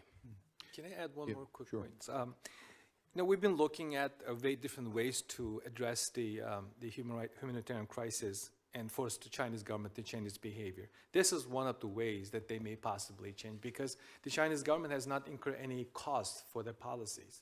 Unless there's some economic, it becomes very costly operation. I don't think that they will change their behaviors. And also, by banning everything, we may be able to help Uyghur scholars being sent to these manufacturers to start their tooling technician life again, all over again. Yeah, I'm just curious. I mean, the Target Australia, I mean, is doing. Why isn't Target America, you know, doing it? I mean, it just. In any event, thank you, Mr. Smith. Thank you very much, Mr. Chairman. Thank you all for your tremendous testimony and your leadership. Secretary Posner, great to see you again. You know, in the 1990s, I held a series of hearings and worked on this very hard on the whole issue of Gulag labor. And George Bush, Herbert Walker that is, and then Bill Clinton had this weak and inadequate policy of an MOU where they said, oh, if we suspect something is in violation of the Smoot-Hawley Act and is coming here, prison-made goods, we will then tell the Chinese to investigate, and within a certain time period, they'll give us their answer, and end of story. I went and visited two of the customs people in Beijing who were in charge of implementing that, and they were like the Maytag repairmen. They had no work. They said, well, we never get anything. We have enabled, perhaps unwittingly, over these decades, through very feckless and weak policies, the Chinese to exploit. And why would they expect there would be any real penalty now when the world looks askance, including, in many cases, the United States? So the Gulag labor issue has been with us a long time. It's now being implemented with great horrific consequences against the Muslim Uyghurs. So I say that as some background. But we do have some tools that ought to be more aggressively, certainly the new bill, bill hopefully will, as Secretary Posner said, really increase that scrutiny and require a great deal of application of our laws. The Trafficking Victims Protection Act makes absolutely clear that this is in violation of U.S. law. That ought to be used. Yes, China is already a Tier 3 country, but there's a sanctions regime that has not been imposed. It was not imposed under Obama. It was not imposed because they were Tier 3 for 1 year under Obama, and has not been imposed upon a whole lot of countries. That needs to be brushed off and use those sanctions there. We also need, obviously, to use other tools that are at our disposal. So I say that, you know, we've got to just end mere words and rhetoric and concern, and now using tools, laws that are at our disposal. If any of you could give us best estimates as to how many people are in the Uyghur Laogai or gulags. For years, some of you know this, I know Secretary Posner, you know this, since my second term in 1983, I've pushed very hard on the issue of forced abortion and coercive population control in China, which is often implemented in a way in terms of discovery of pregnancies that were not agreed to by the government, children that were not agreed to by the government at the factory level. I remember John Avedon wrote a horrific piece about the rape of Tibet and talked about how it was an act of genocide as to what they were doing there. And when Rabia Gadir contacted me about a child, a mother carrying a child who had been rounded up by like 36 police in Xinjiang, I went to our ambassador, I went to the Chinese ambassador and said, "Are you kidding? All those people to destroy one little baby and to exploit that woman?" That baby got a reprieve and was born, but she was in the hospital being coerced to have an abortion. What happens in the labor camps when a woman is pregnant? Is she forcibly aborted? Does anybody know? Have we been asking those questions as well? So I guess I have a lot of other questions, but I don't have enough time. If you could speak to some of those issues, if you would. Numbers of detainees? Yes, but the numbers of detainees. Adrian has the idea. The number of estimated detainees is, of course, of interest and relevant in terms of coercive internment labor. The problem with that is that the internment network is very multi-pronged, and much of it is heavy-handed on re-education. We have indication that one section of detainees are now sentenced to prison terms. Another part is being kept in intensive re-education because they apparently haven't been broken yet. And apparently the ones on their best behaviors are being put to vocational training, from which is largely re-education, but then eventually, if they are on top behavior, they can graduate. And I'm actually looking into some of this, so it's a bit premature to give more details. But we are looking at multiple streams, and the ones that most comply to the government are being sent into the factories for labor. It's very important to look at all three flows of labor that I've outlined in my research paper draft, because the involuntary or coercive labor issue goes far beyond the re-education camps. The training of rural surplus laborers, the official policy to set up satellite factories in every other village, in every second village in Xinjiang's minority regions, the co-optation of nearly all adults, including women, into labor means that we're looking at a scheme, depending how we define forced labor. If we define forced labor as at least highly involuntary at a minimum, we're talking millions of minority Uyghur and Kazakh adults. If we do it more narrowly as internment camp labor taking place in or near internment camps, we are getting smaller numbers. But the problem is these people are being sent, firstly, apparently, to forced labor right on the camp compounds or nearby in industrial parks that are right by, often with police accompaniment. But then, after some time, if they have behaved well, they can then move on to satellite factories in their own villages or industrial parks. So this is a successive scheme. We cannot only pin this on internment camps or even prison labor, which is also happening. The prison labor is a whole separate thing in itself. We need to track the entire development and related policies, and on a scale of coercion of labor, we are talking about a grand scheme that's encompassing basically almost the entire minority population, to an extent with the exception of the more highly educated, some of them are allowed to just remain in government jobs, whatnot. Can I? Murray, do you want to? Yeah. There are different numbers been put out. The most recent one was by Randy Shriver, the Assistant Secretary of Defense for Indo-Pacific. He stated up to 3 million. Even if it's 1 million or 3 million, that is a significant number. Let's say it's a 3 million. That's 4 times the size of the District of Columbia population. So this city has been 4 times emptied out. That's the equivalent of that figure put out by the Pentagon. And those people have names, aspirations, and families. So it's easy for us to say million, 3 million, but the entire generation has been wiped out. They have a specific targeted age group, the people who were born in the 1980s and 90s. And as you may have known, that they have been collecting individual information based on travel history, past teaching, like Mr. Taib's brother, and also a social context. So the artificial intelligence gathered up these people. So when you look at survivors, when you look at the survivors' testimony or talk to them, some villages are completely emptied out. So the Uyghurs actually think this 3 million figure is a very conservative figure.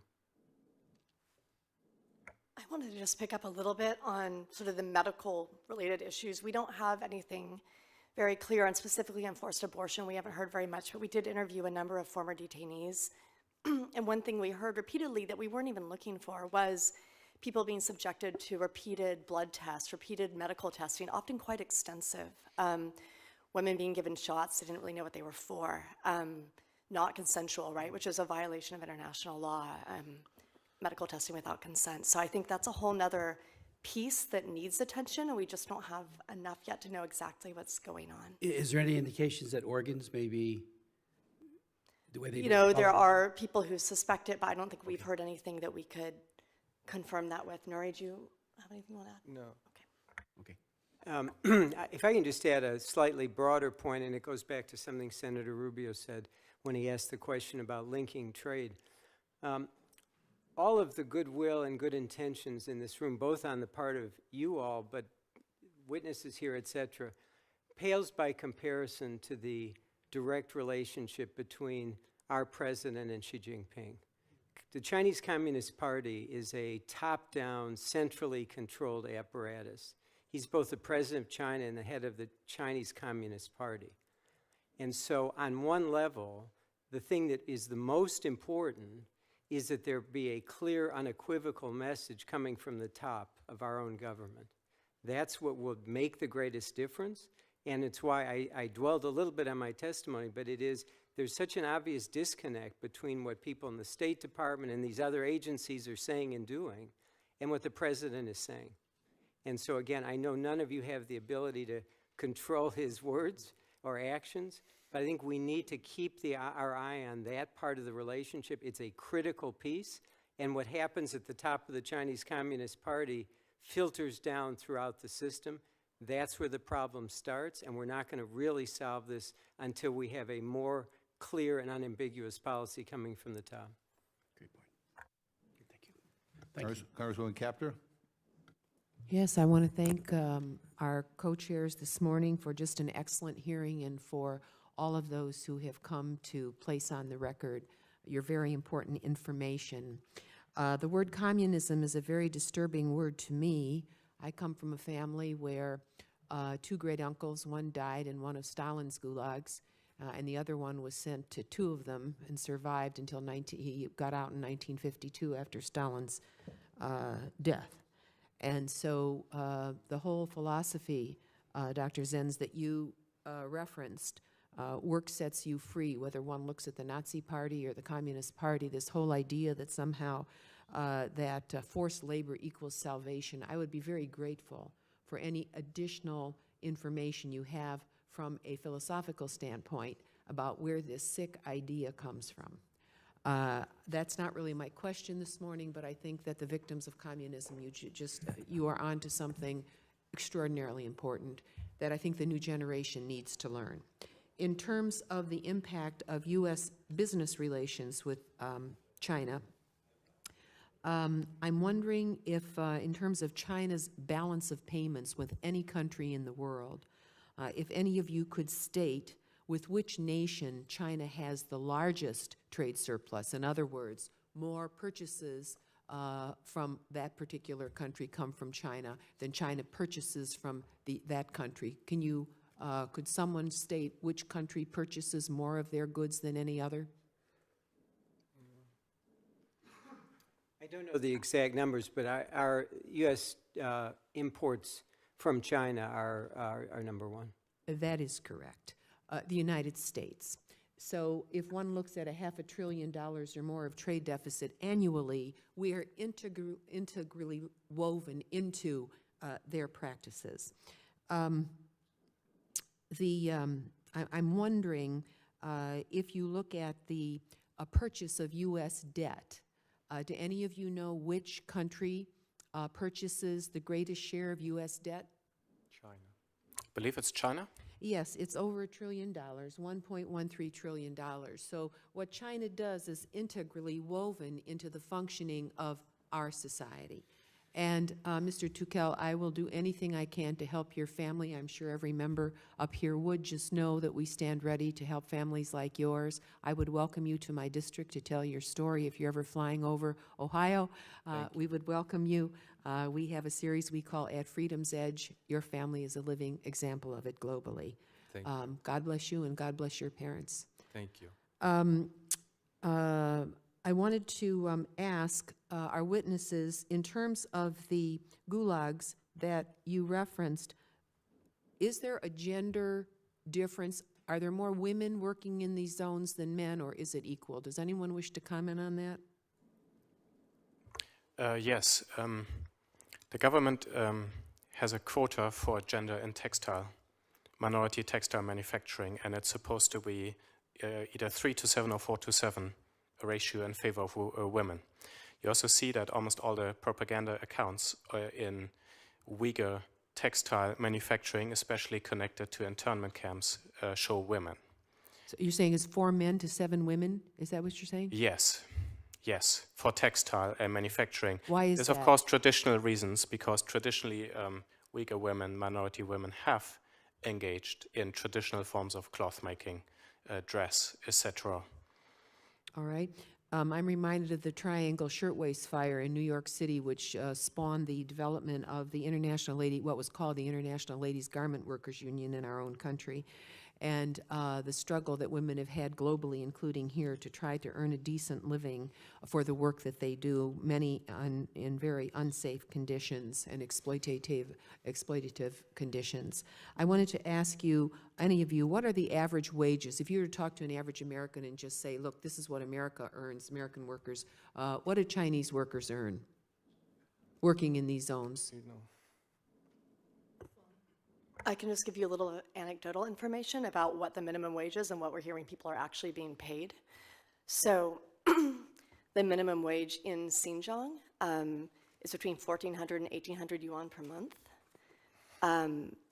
But in fact, what we're hearing is that both ex-detainees and the rural poor, who are part of these poverty alleviation programs, are being paid, sometimes not at all, sometimes being paid maybe 300 yuan per year. Okay, what does that translate into in U.S. dollars? It's a couple $100s. The minimum wage would be, I believe, Nuri, you'll get this right, more correct than me, but a couple $100 a month is the minimum wage. But what they're actually being paid is just a pittance of that.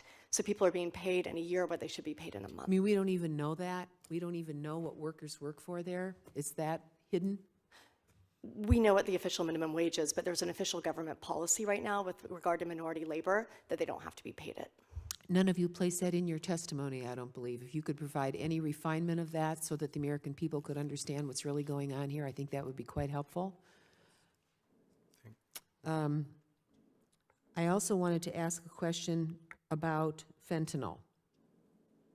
In my district this past weekend, 26 pounds of fentanyl were collected by the DEA, and several individuals were arrested. We know that that comes from China. Have you ever come across this issue in your work, and where that's manufactured and how it gets here? I don't. No? All right, thank you very much. That ends my questions, Mr. Chairman. Thank you very much. Senator Merkley. Thank you all for your testimony, and to my colleagues from the House and Senate who are paying attention to this issue.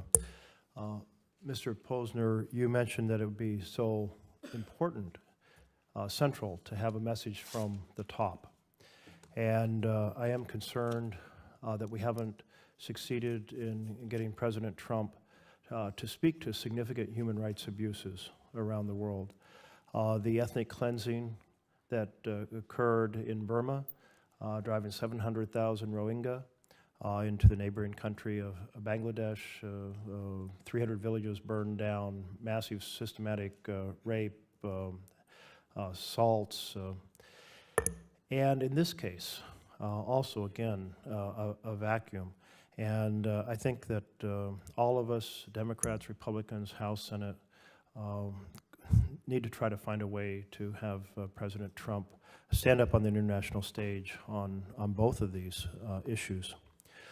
As I was pondering the situation in the province, I was reminded of the movie Gattaca from 1997. And in that movie, there is a character named Vincent Freeman, who, because of his DNA, is assigned and categorized to be a class that can only do menial jobs.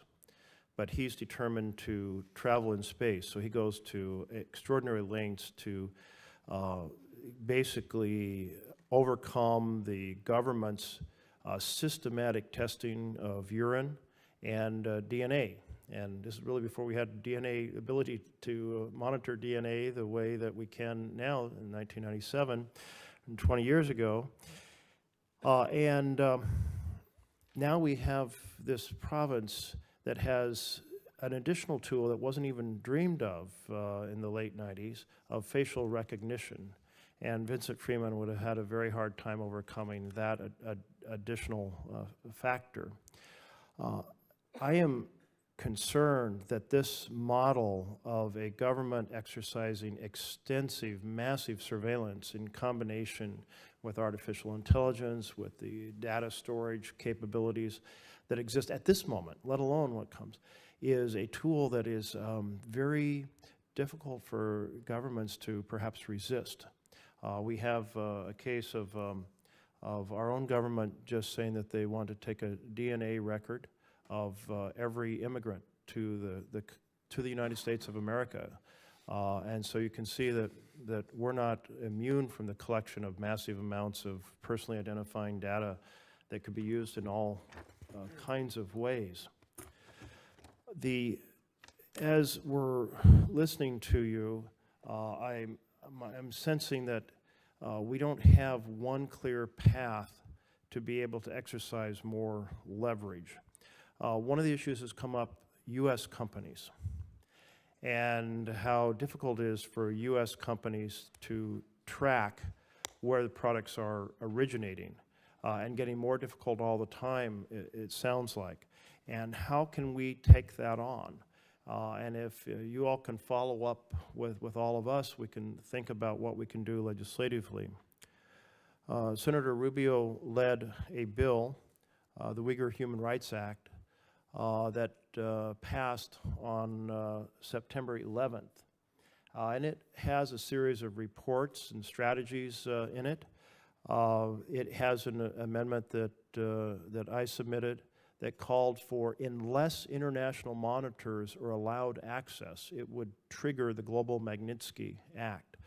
I do not know where this stands in the House, and if the House is prepared to take it up. We're working on it. Great. That's terrific to hear, because at least that would be one tool to draw attention to this situation.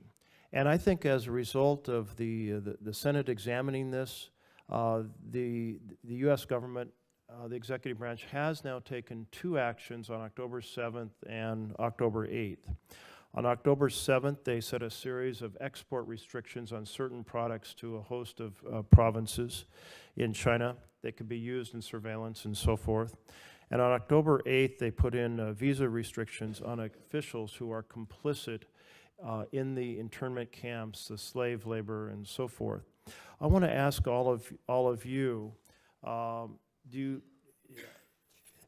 do you think there will be any significant impact from the actions taken October 7th, October 8th?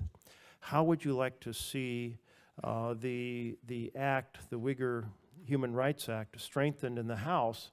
Or should we just get the Senate version passed quickly to try to get it to the floor to get it to the Oval Office, and then seek another bill as we understand more and have more defined strategies for applying leverage? So we had a little bit of discussion of this earlier. I think both the Senate and the House bill have elements that are quite useful. The Senate bill, as I understand it, is more a reporting requirement for the State Department, which I think is always helpful. But I think the House bill also relates to sourcing restrictions and export controls, especially relating to technology. So elements of both of those, I think, are useful, and you ought to be pursuing it. The other thing I said in the opening is that all of those restrictions, while they're very much in the right direction, need to be enforced, and that you need to have congressional oversight. The companies that are doing the surveillance you talked about in Xinjiang in particular are Chinese companies. Those are put on the list in early October. But they're also getting investment support from American investors. And I think that's a place where there needs to be much more attention. This integrated joint operations platform that the Chinese are operating in Xinjiang is probably the most intrusive surveillance program in the world. And what you mentioned, facial recognition technology is part of that. It's really important that we pay attention not only to who's doing it, but who's supporting it. One positive thing I would say, we've talked a lot about what companies should be doing. One company that it really has taken the issue of facial recognition on in an affirmative way is Microsoft. They even took down a public facial recognition technology they had up when they realized that it was being misused in China. So there are ways to deal with this, but most companies are not doing what they need to be doing.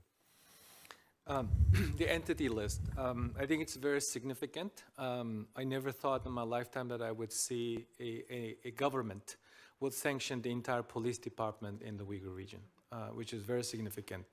And also, it's related to me, that's the police department that have been harassing and intimidating my parents. And that's the same police department forcibly took my parents' DNA samples in 2015. So at personal level, it's very gratifying. And substance is also a very useful step. The visa ban is also a significant step, even though we don't know the individuals. As for the bill, I think we should pass a bill for now, and then talk about the other issues, make an amendment or introduce another bill with more teeth. The Uyghur people have been waiting for this body to do something legislatively to force our executive branch to take a coherent policy steps. So it is imperative that the pending bill, the HR 649, has to be finalized as soon as possible. I would recommend making forced labor a separate issue and bill because it's a really, really big issue, even though it's related. I think it's good to pass what you have now so that that's passed. And I really suggest that a separate forced labor bill would be introduced because the implications are also, as Mr. Rubio pointed out, there's some very real business implications of making money off oppression and undercutting prices.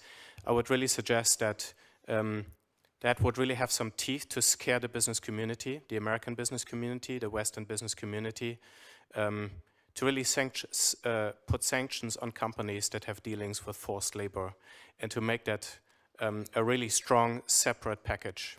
That would be my recommendation. It just makes me think there's a premium on us getting the Senate and House members together to get a strategy, because so often we end up with a bill passed in one chamber and not the other, and nothing makes it to the Oval Office.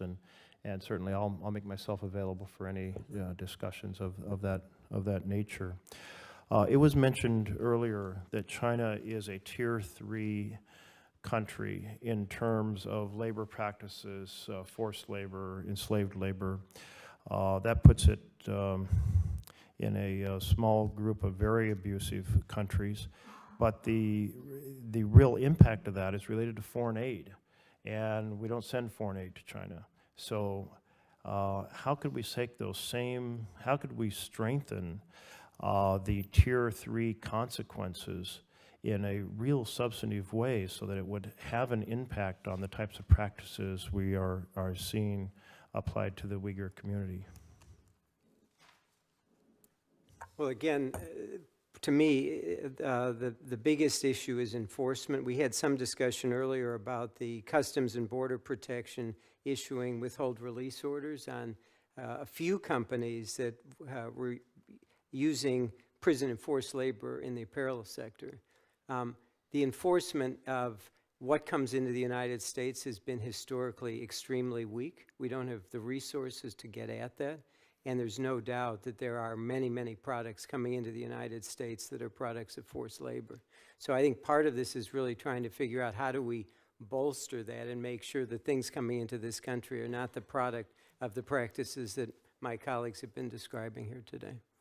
Well, we've also heard from you all how difficult it is to sort out the sourcing. And we have in Senator Rubio's bill a provision that is trying to open the door to international inspectors, but it makes sense to me that a piece of what we have to do is greatly increase transparency of the transactions taking place so we can track the products and apply pressure in an appropriate fashion. I want to encourage U.S. companies to do everything they can on their own to understand their sourcing, but if they're buying bulk cotton or they're buying, it sounds like it's very difficult to determine exactly all the roots of that supply chain. I'd like to share a story. Recently, an Albanian journalist took a trip as part of the government-sponsored Potemkin village visits. In one of his interviews, he asked one of the happy-faced Uyghur minority individual if she was Muslim, and she was, in hesitance, told that she is not Muslim. With that kind of lack of freedom or coarse circumstance, it is inconceivable that any worker would tell the true side of the story, or real story. So it is impossible. I think that anyone claims, any company claims that there's a due diligence been done, it's dubious at best. It's impossible to accomplish that goal. So even with inspectors or international observers gaining access, that doesn't mean that they can really tell what's going on in terms of testimony from people they're interviewing. Chinese regime, what we can see from these organized tours to Xinjiang, has now had 2 years or a year and a half to refine their shows, as I would call them, putting on a show. And these detainees know if they don't play along in the show, they're going to end up in a much worse place than they are. I think it's extremely problematic to conduct any meaningful or reliable due diligence.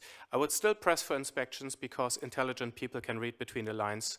If you look at the BBC video on the camps, they did a fantastic job and made surprise visits later on and were able to record things spoken about 20, 30 feet away when the minders were chiding the head of the re-education camp about not having the right answer at the right time.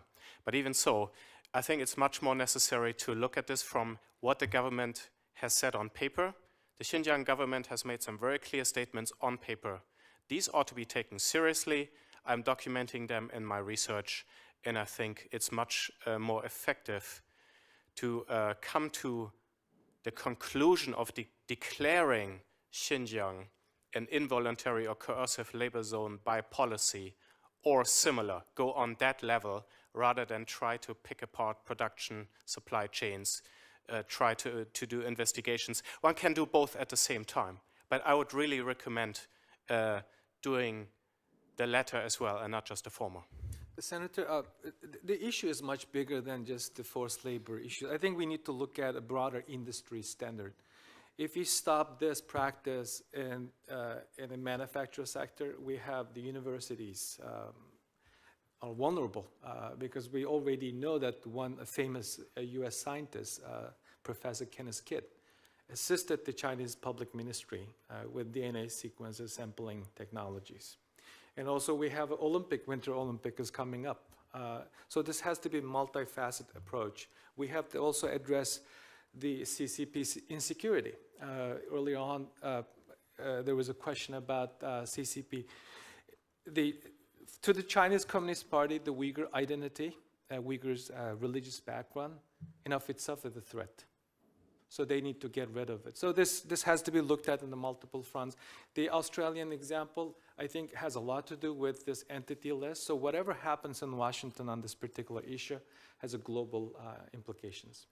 Thank you all. Amy, did you want to comment? No, I was going to say it's on a slightly different topic, which is just maybe another point of leverage that I think needs more exploration, which is the extent to which, maybe less in the forced labor realm, but with technology, maybe some of the large SOEs, state-owned enterprises that are building some of these detention facilities and factories, are they listed or are their subsidiaries listed in the US? And if they're involved in crimes against humanity, should they be able to be? I just think that's another avenue we might be able to pursue some of this from. Thank you. Look forward to having my team work with you all on strategies that could be effective in increasing our leverage. Thank you. Thank you. Congresswoman Hartzler.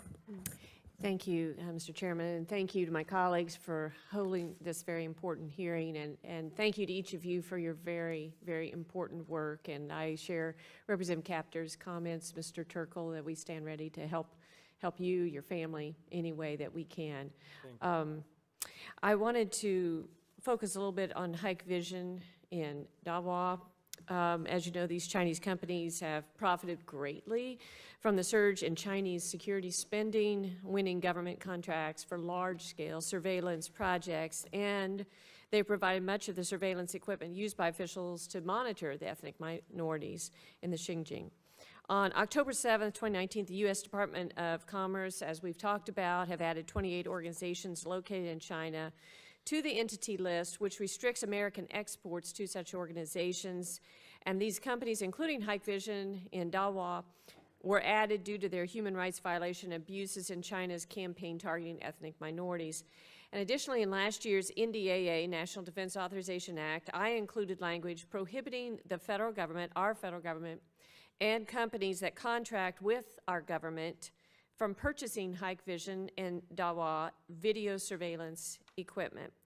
I have an inquiry pending with the GSA now to get a status update on the implementation of this provision. Mrs. Lear, what additional actions should the U.S. government and American investment firms take to ensure that they don't purchase or sell to or invest in companies such as Hike Vision in Dawah? Well, I think Mike has touched indirectly on this a number of times. I think there's a lot of work to do, maybe not just in terms of purchasing, but actually who's funding a lot of these companies that are developing this technology, and the role of both venture capital but also institutional investors in the US, our pension funds that are funding their work. And so I think I haven't thought of yet exactly the right mechanism to get at that, but first of all, just more attention to it, right? This is, I think, would surprise a lot of Americans. This is how their money is being used. How you get at it legislatively, maybe Mike has some ideas. Well, actually, in my written testimony, I mention an investment firm called Amex, which specializes in high-performance computing for deep learning applications, and they've partnered with Hikvision. One of the things I think we have to really look at is who are the investment firms, and including the public pension funds, university endowments, that have a stake in companies like Hikvision and the others that are on this entity list that just was added to in early October. I think that's really a place we haven't put enough attention, and we also ought to look at university partnerships because some of this technology is being developed in conjunction with U.S.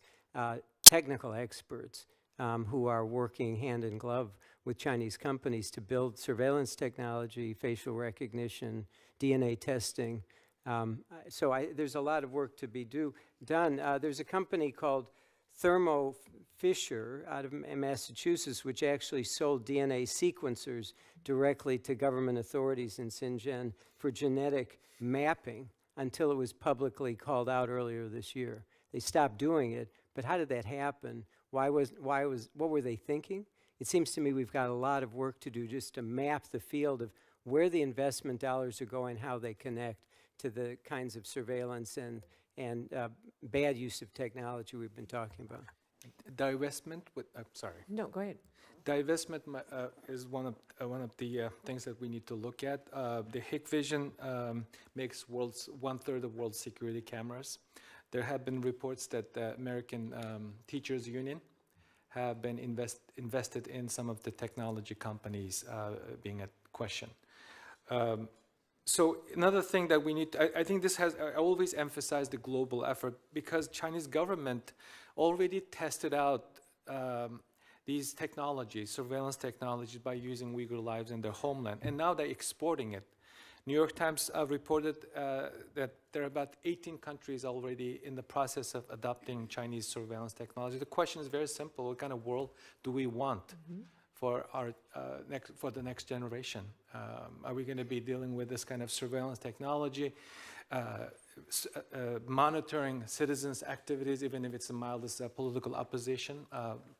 Countries like Venezuela, countries like Sudan, Iran, and others have been already adopted these technologies. So that, I think it's a world a threat to the world that need to be looked at in much broader perspective. Are you aware of any efforts at the UN to look at this or discuss this?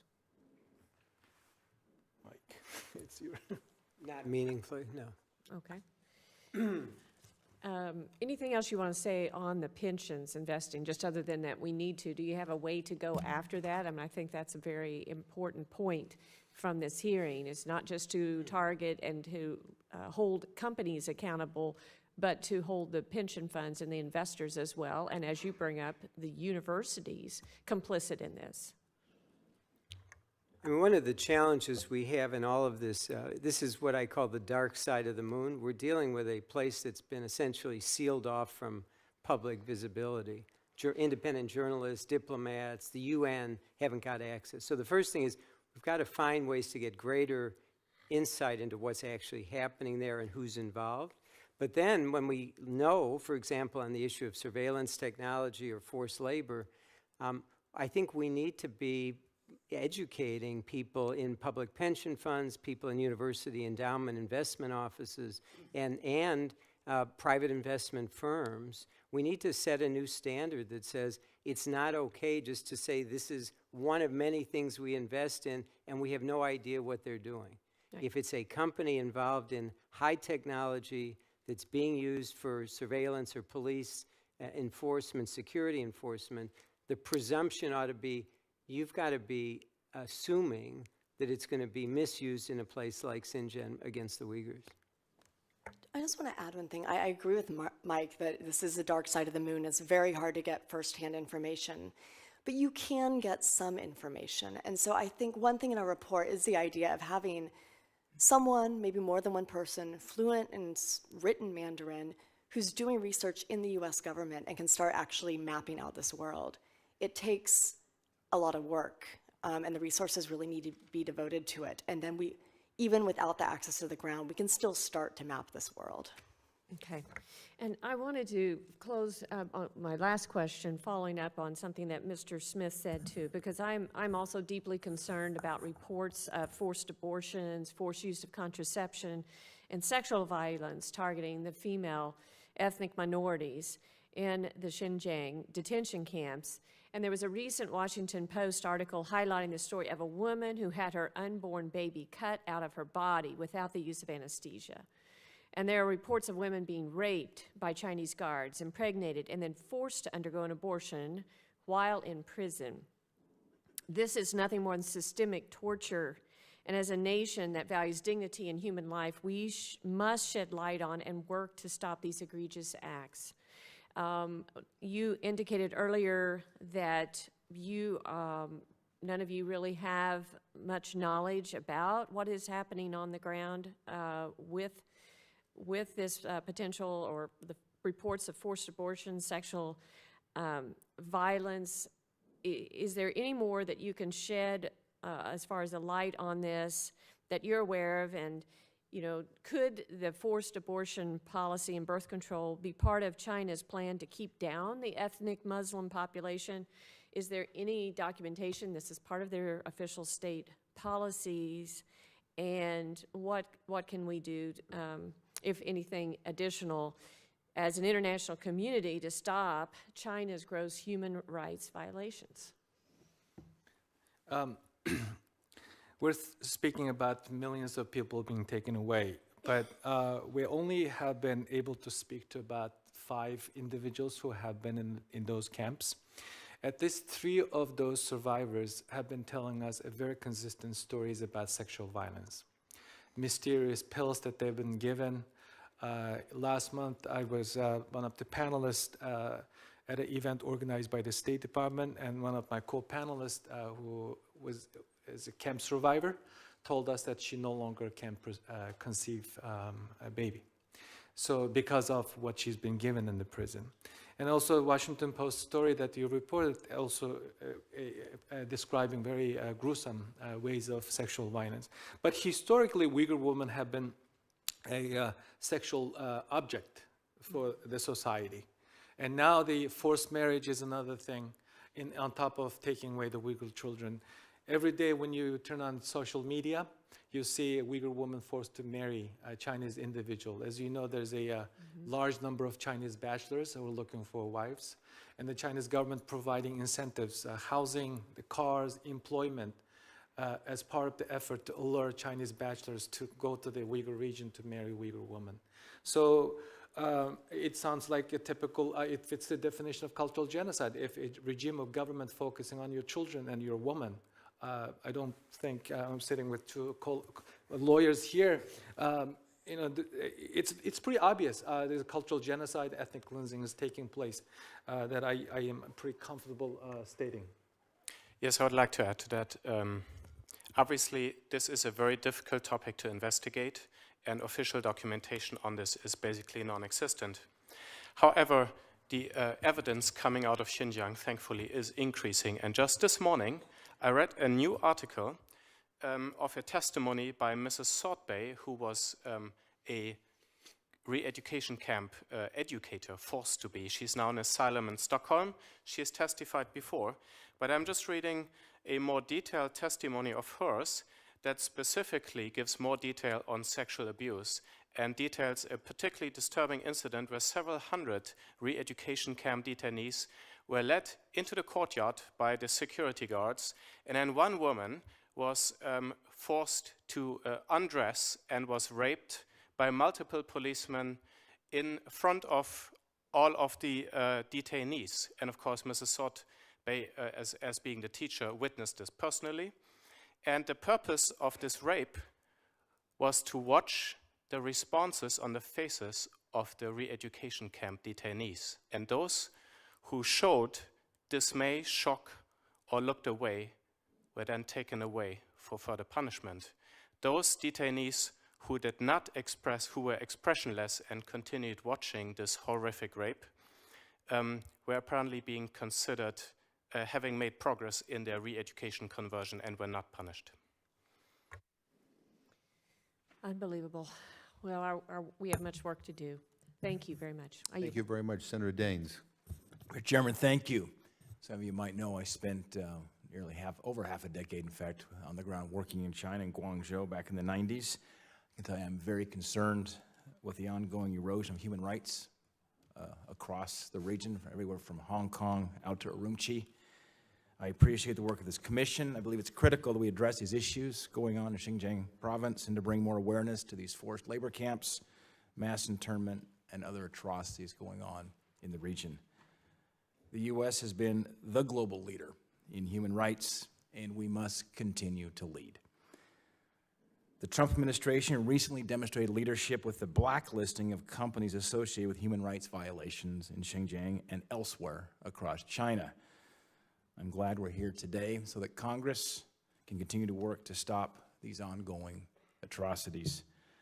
Ms. Laird, the administration recently took steps to blacklist 8 video surveillance and artificial intelligence Chinese companies, including SenseTime and Hikvision, due to their support of human rights violations in Xinjiang. Could you provide additional information about the role that technology plays in human rights suppression in China? I mean, that's obviously a significant discussion. In Xinjiang specifically, a lot of the technology is being perfected, right? So it's almost like a place to experiment and fine-tune technology that's being used for social control. And then I think what we're seeing is how that's going to seep into the rest of China and also be sold to other countries. So the social credit system in the rest of China is sort of nascent still, but it is a way of really tracking people's lives in detail and either providing them with state benefits or denying those. Your ability to travel to another city, for example, could be influenced by who your friends are and whether they're considered problematic, whether you jaywalk.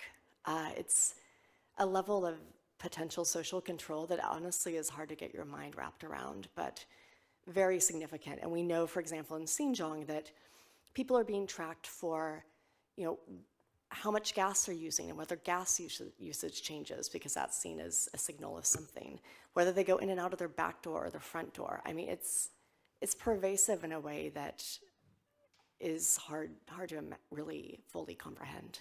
So the Trump administration has taken steps to blacklist 8 of these video surveillance artificial intelligence companies. Are you aware of any other Chinese companies or perhaps a key technology that were not included in this blacklisting that play a critical role in human rights suppression in the region? Maybe said another way, are there any others you'd add to that list of 8? So off the top of my head, I don't have those names for you, but there are people who are researching that in a lot of detail who probably could add some names. I imagine that was not all of the companies that have been involved in developing this kind of surveillance technology in China. Mike, I know you've been specifically focused on this. Yeah, are there a couple others that the administration ought to consider? Mr. Posner? I don't have a list of others. I would just add to what Amy said that I think we ought to view what they're doing in Xinjiang under what they call the Integrated Joint Operations Platform as a kind of predictor of the future of the social credit index. The government is trying to gather as much personal information, blood type, physical characteristics, movement. They've made it basically a suspicious activity to use WhatsApp or Viper, which are encrypted.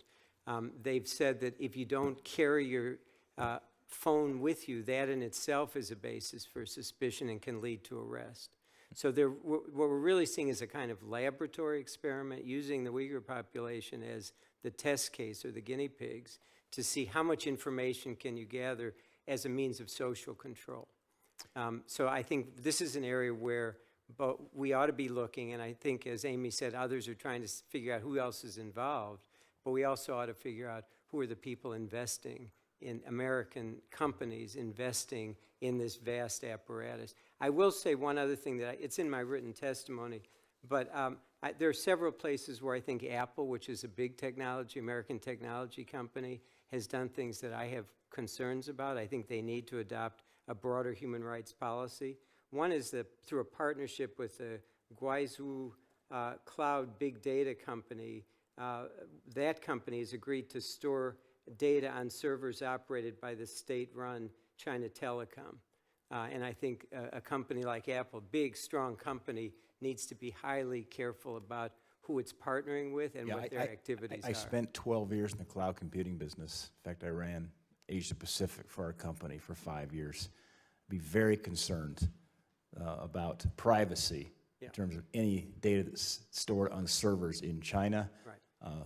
The word due process doesn't always work over there. Right.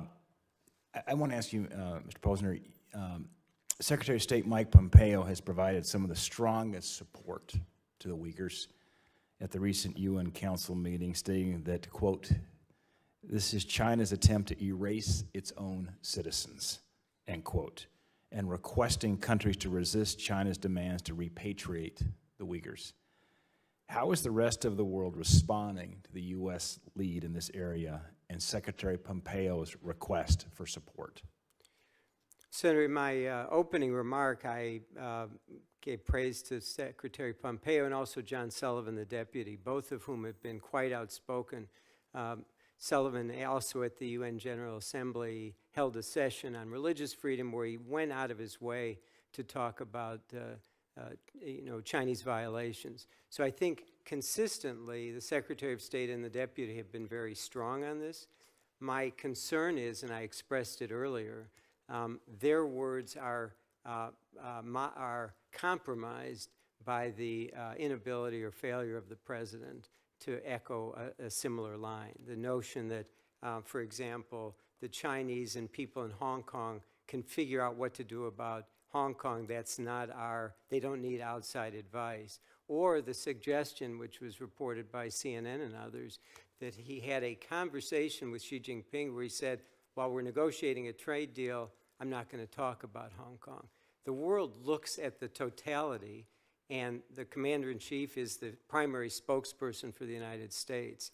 And if he's not echoing or even leading in the same direction as Secretary Pompeo, it sends at best a mixed message, and it allows somebody like Xi Jinping to say, I'll listen to the guy I'm talking to, the president, and I could ignore the rest. So I commend Secretary Pompeo.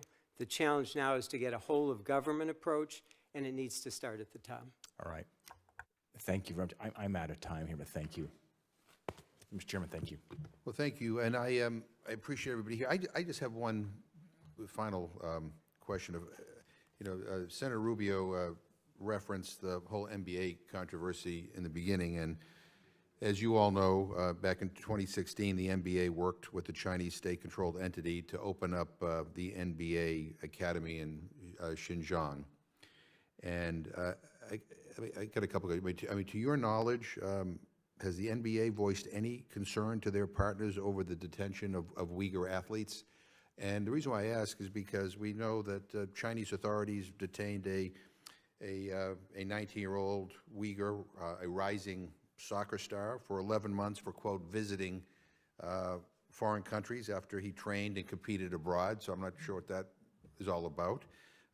They've detained a 24-year-old aspiring professional soccer player. He was detained for being in contact with his cousin who had fled to Turkey. And I've been watching this controversy unfold in the news, and I guess the benefit of this controversy coming to the news is that we're now focused on what's happening to the Uyghurs. Shouldn't take that to be able to focus our attention, but nonetheless, do you think the NBA should be even operating a training camp there?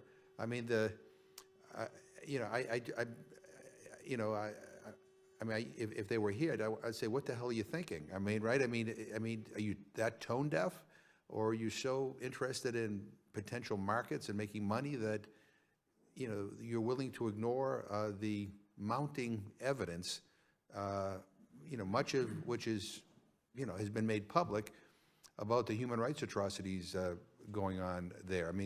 As I mentioned in my opening statement, some have described what is happening there as crimes against humanity. And so it's like, well, let me, if anybody wants to comment, I just figured I needed to raise it because it's been bugging me. So if anyone wants to comment on. Yes. LeBron James said that the Rockets manager needs education. Actually, himself needs to be educated about what's happening. Not only NBA, the other U.S. companies, McKinsey was holding a summer retreat in my ancestral hometown, Kashgar, last summer. All the media is covering the match atrocities. So this needs to be looked at in a much broader sense, that NBA is losing its credibility. They have actual leverage. With this, I don't want to get into the history of NBA, but NBA is such an important entity, aspect of the Chinese people's lives in China. So if they can use that and the benefit of their own presence here in the United States or image internationally, this can be a very effective tool.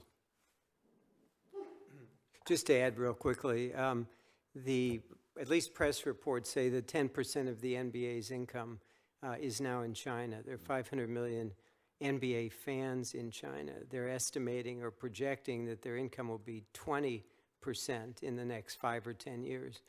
I think for a big company or big entity like the NBA, it's critical not to, we're seeing a new normal where the Chinese government have said not only are what we're doing in Xinjiang or with Hong Kong is right, but you're not allowed to talk about it. Right. And the idea that somehow we're debating whether or not a general manager of a team is allowed to issue a 7-word tweet, leaving aside the merits of what he's talking about, means that the goalpost is moving. And I think a hearing like this, bipartisan hearing, is so important because we reaffirm the fact that these issues are very serious, they deserve attention, and we are, in fact, allowed to debate and discuss them. It's critical for American companies, if they're going to continue to do business in China, they've got to be able to recognize what their commercial interests are is one thing, but you can't prevent people from having a discussion about values, about interests, and that's really what the human rights issue is about. And we should point out for the record that the controversy was over a tweet about Hong Kong, not even about what was happening in the place where they have their training camp. I don't know if anyone else has anything they want to add to that. I mean, I've always felt that, you know, while our businesses certainly want to be able to take advantage of the Chinese market, I mean, there's benefit to the Chinese government as well to be able to do business with us. And I've always been frustrated by the fact that, and this is the latest case, that they felt the need to apologize for a tweet from a general manager about what has been in the international news, you know, on a daily basis about what's happening in Hong Kong. I mean, it's like, you know, and I'll tell you, you know, if we can't, Speaker Pelosi always likes to use this line, if we're not willing to speak out about human rights in places like Xinjiang or in Hong Kong because we're worried about the bottom line or about money, then we really lose the moral authority to speak about human rights anywhere. And I think one of the powerful things about what you heard today is that there is virtually unanimity. Democrats and Republicans, liberals and conservatives and moderates, all together, all are horrified by what is happening to the Uyghurs. And there's a determination to do something, more than just issue a press release, more than just hold a hearing. And so, you know, you've all come out for the legislation that is now pending in the House, and we in the House have an obligation to try to move this legislation that the Senate has already passed, that Senator Rubio has championed as quickly as possible, and other things as well. So I thank you all for being here, and this has been a very important hearing. With that, the hearing is adjourned.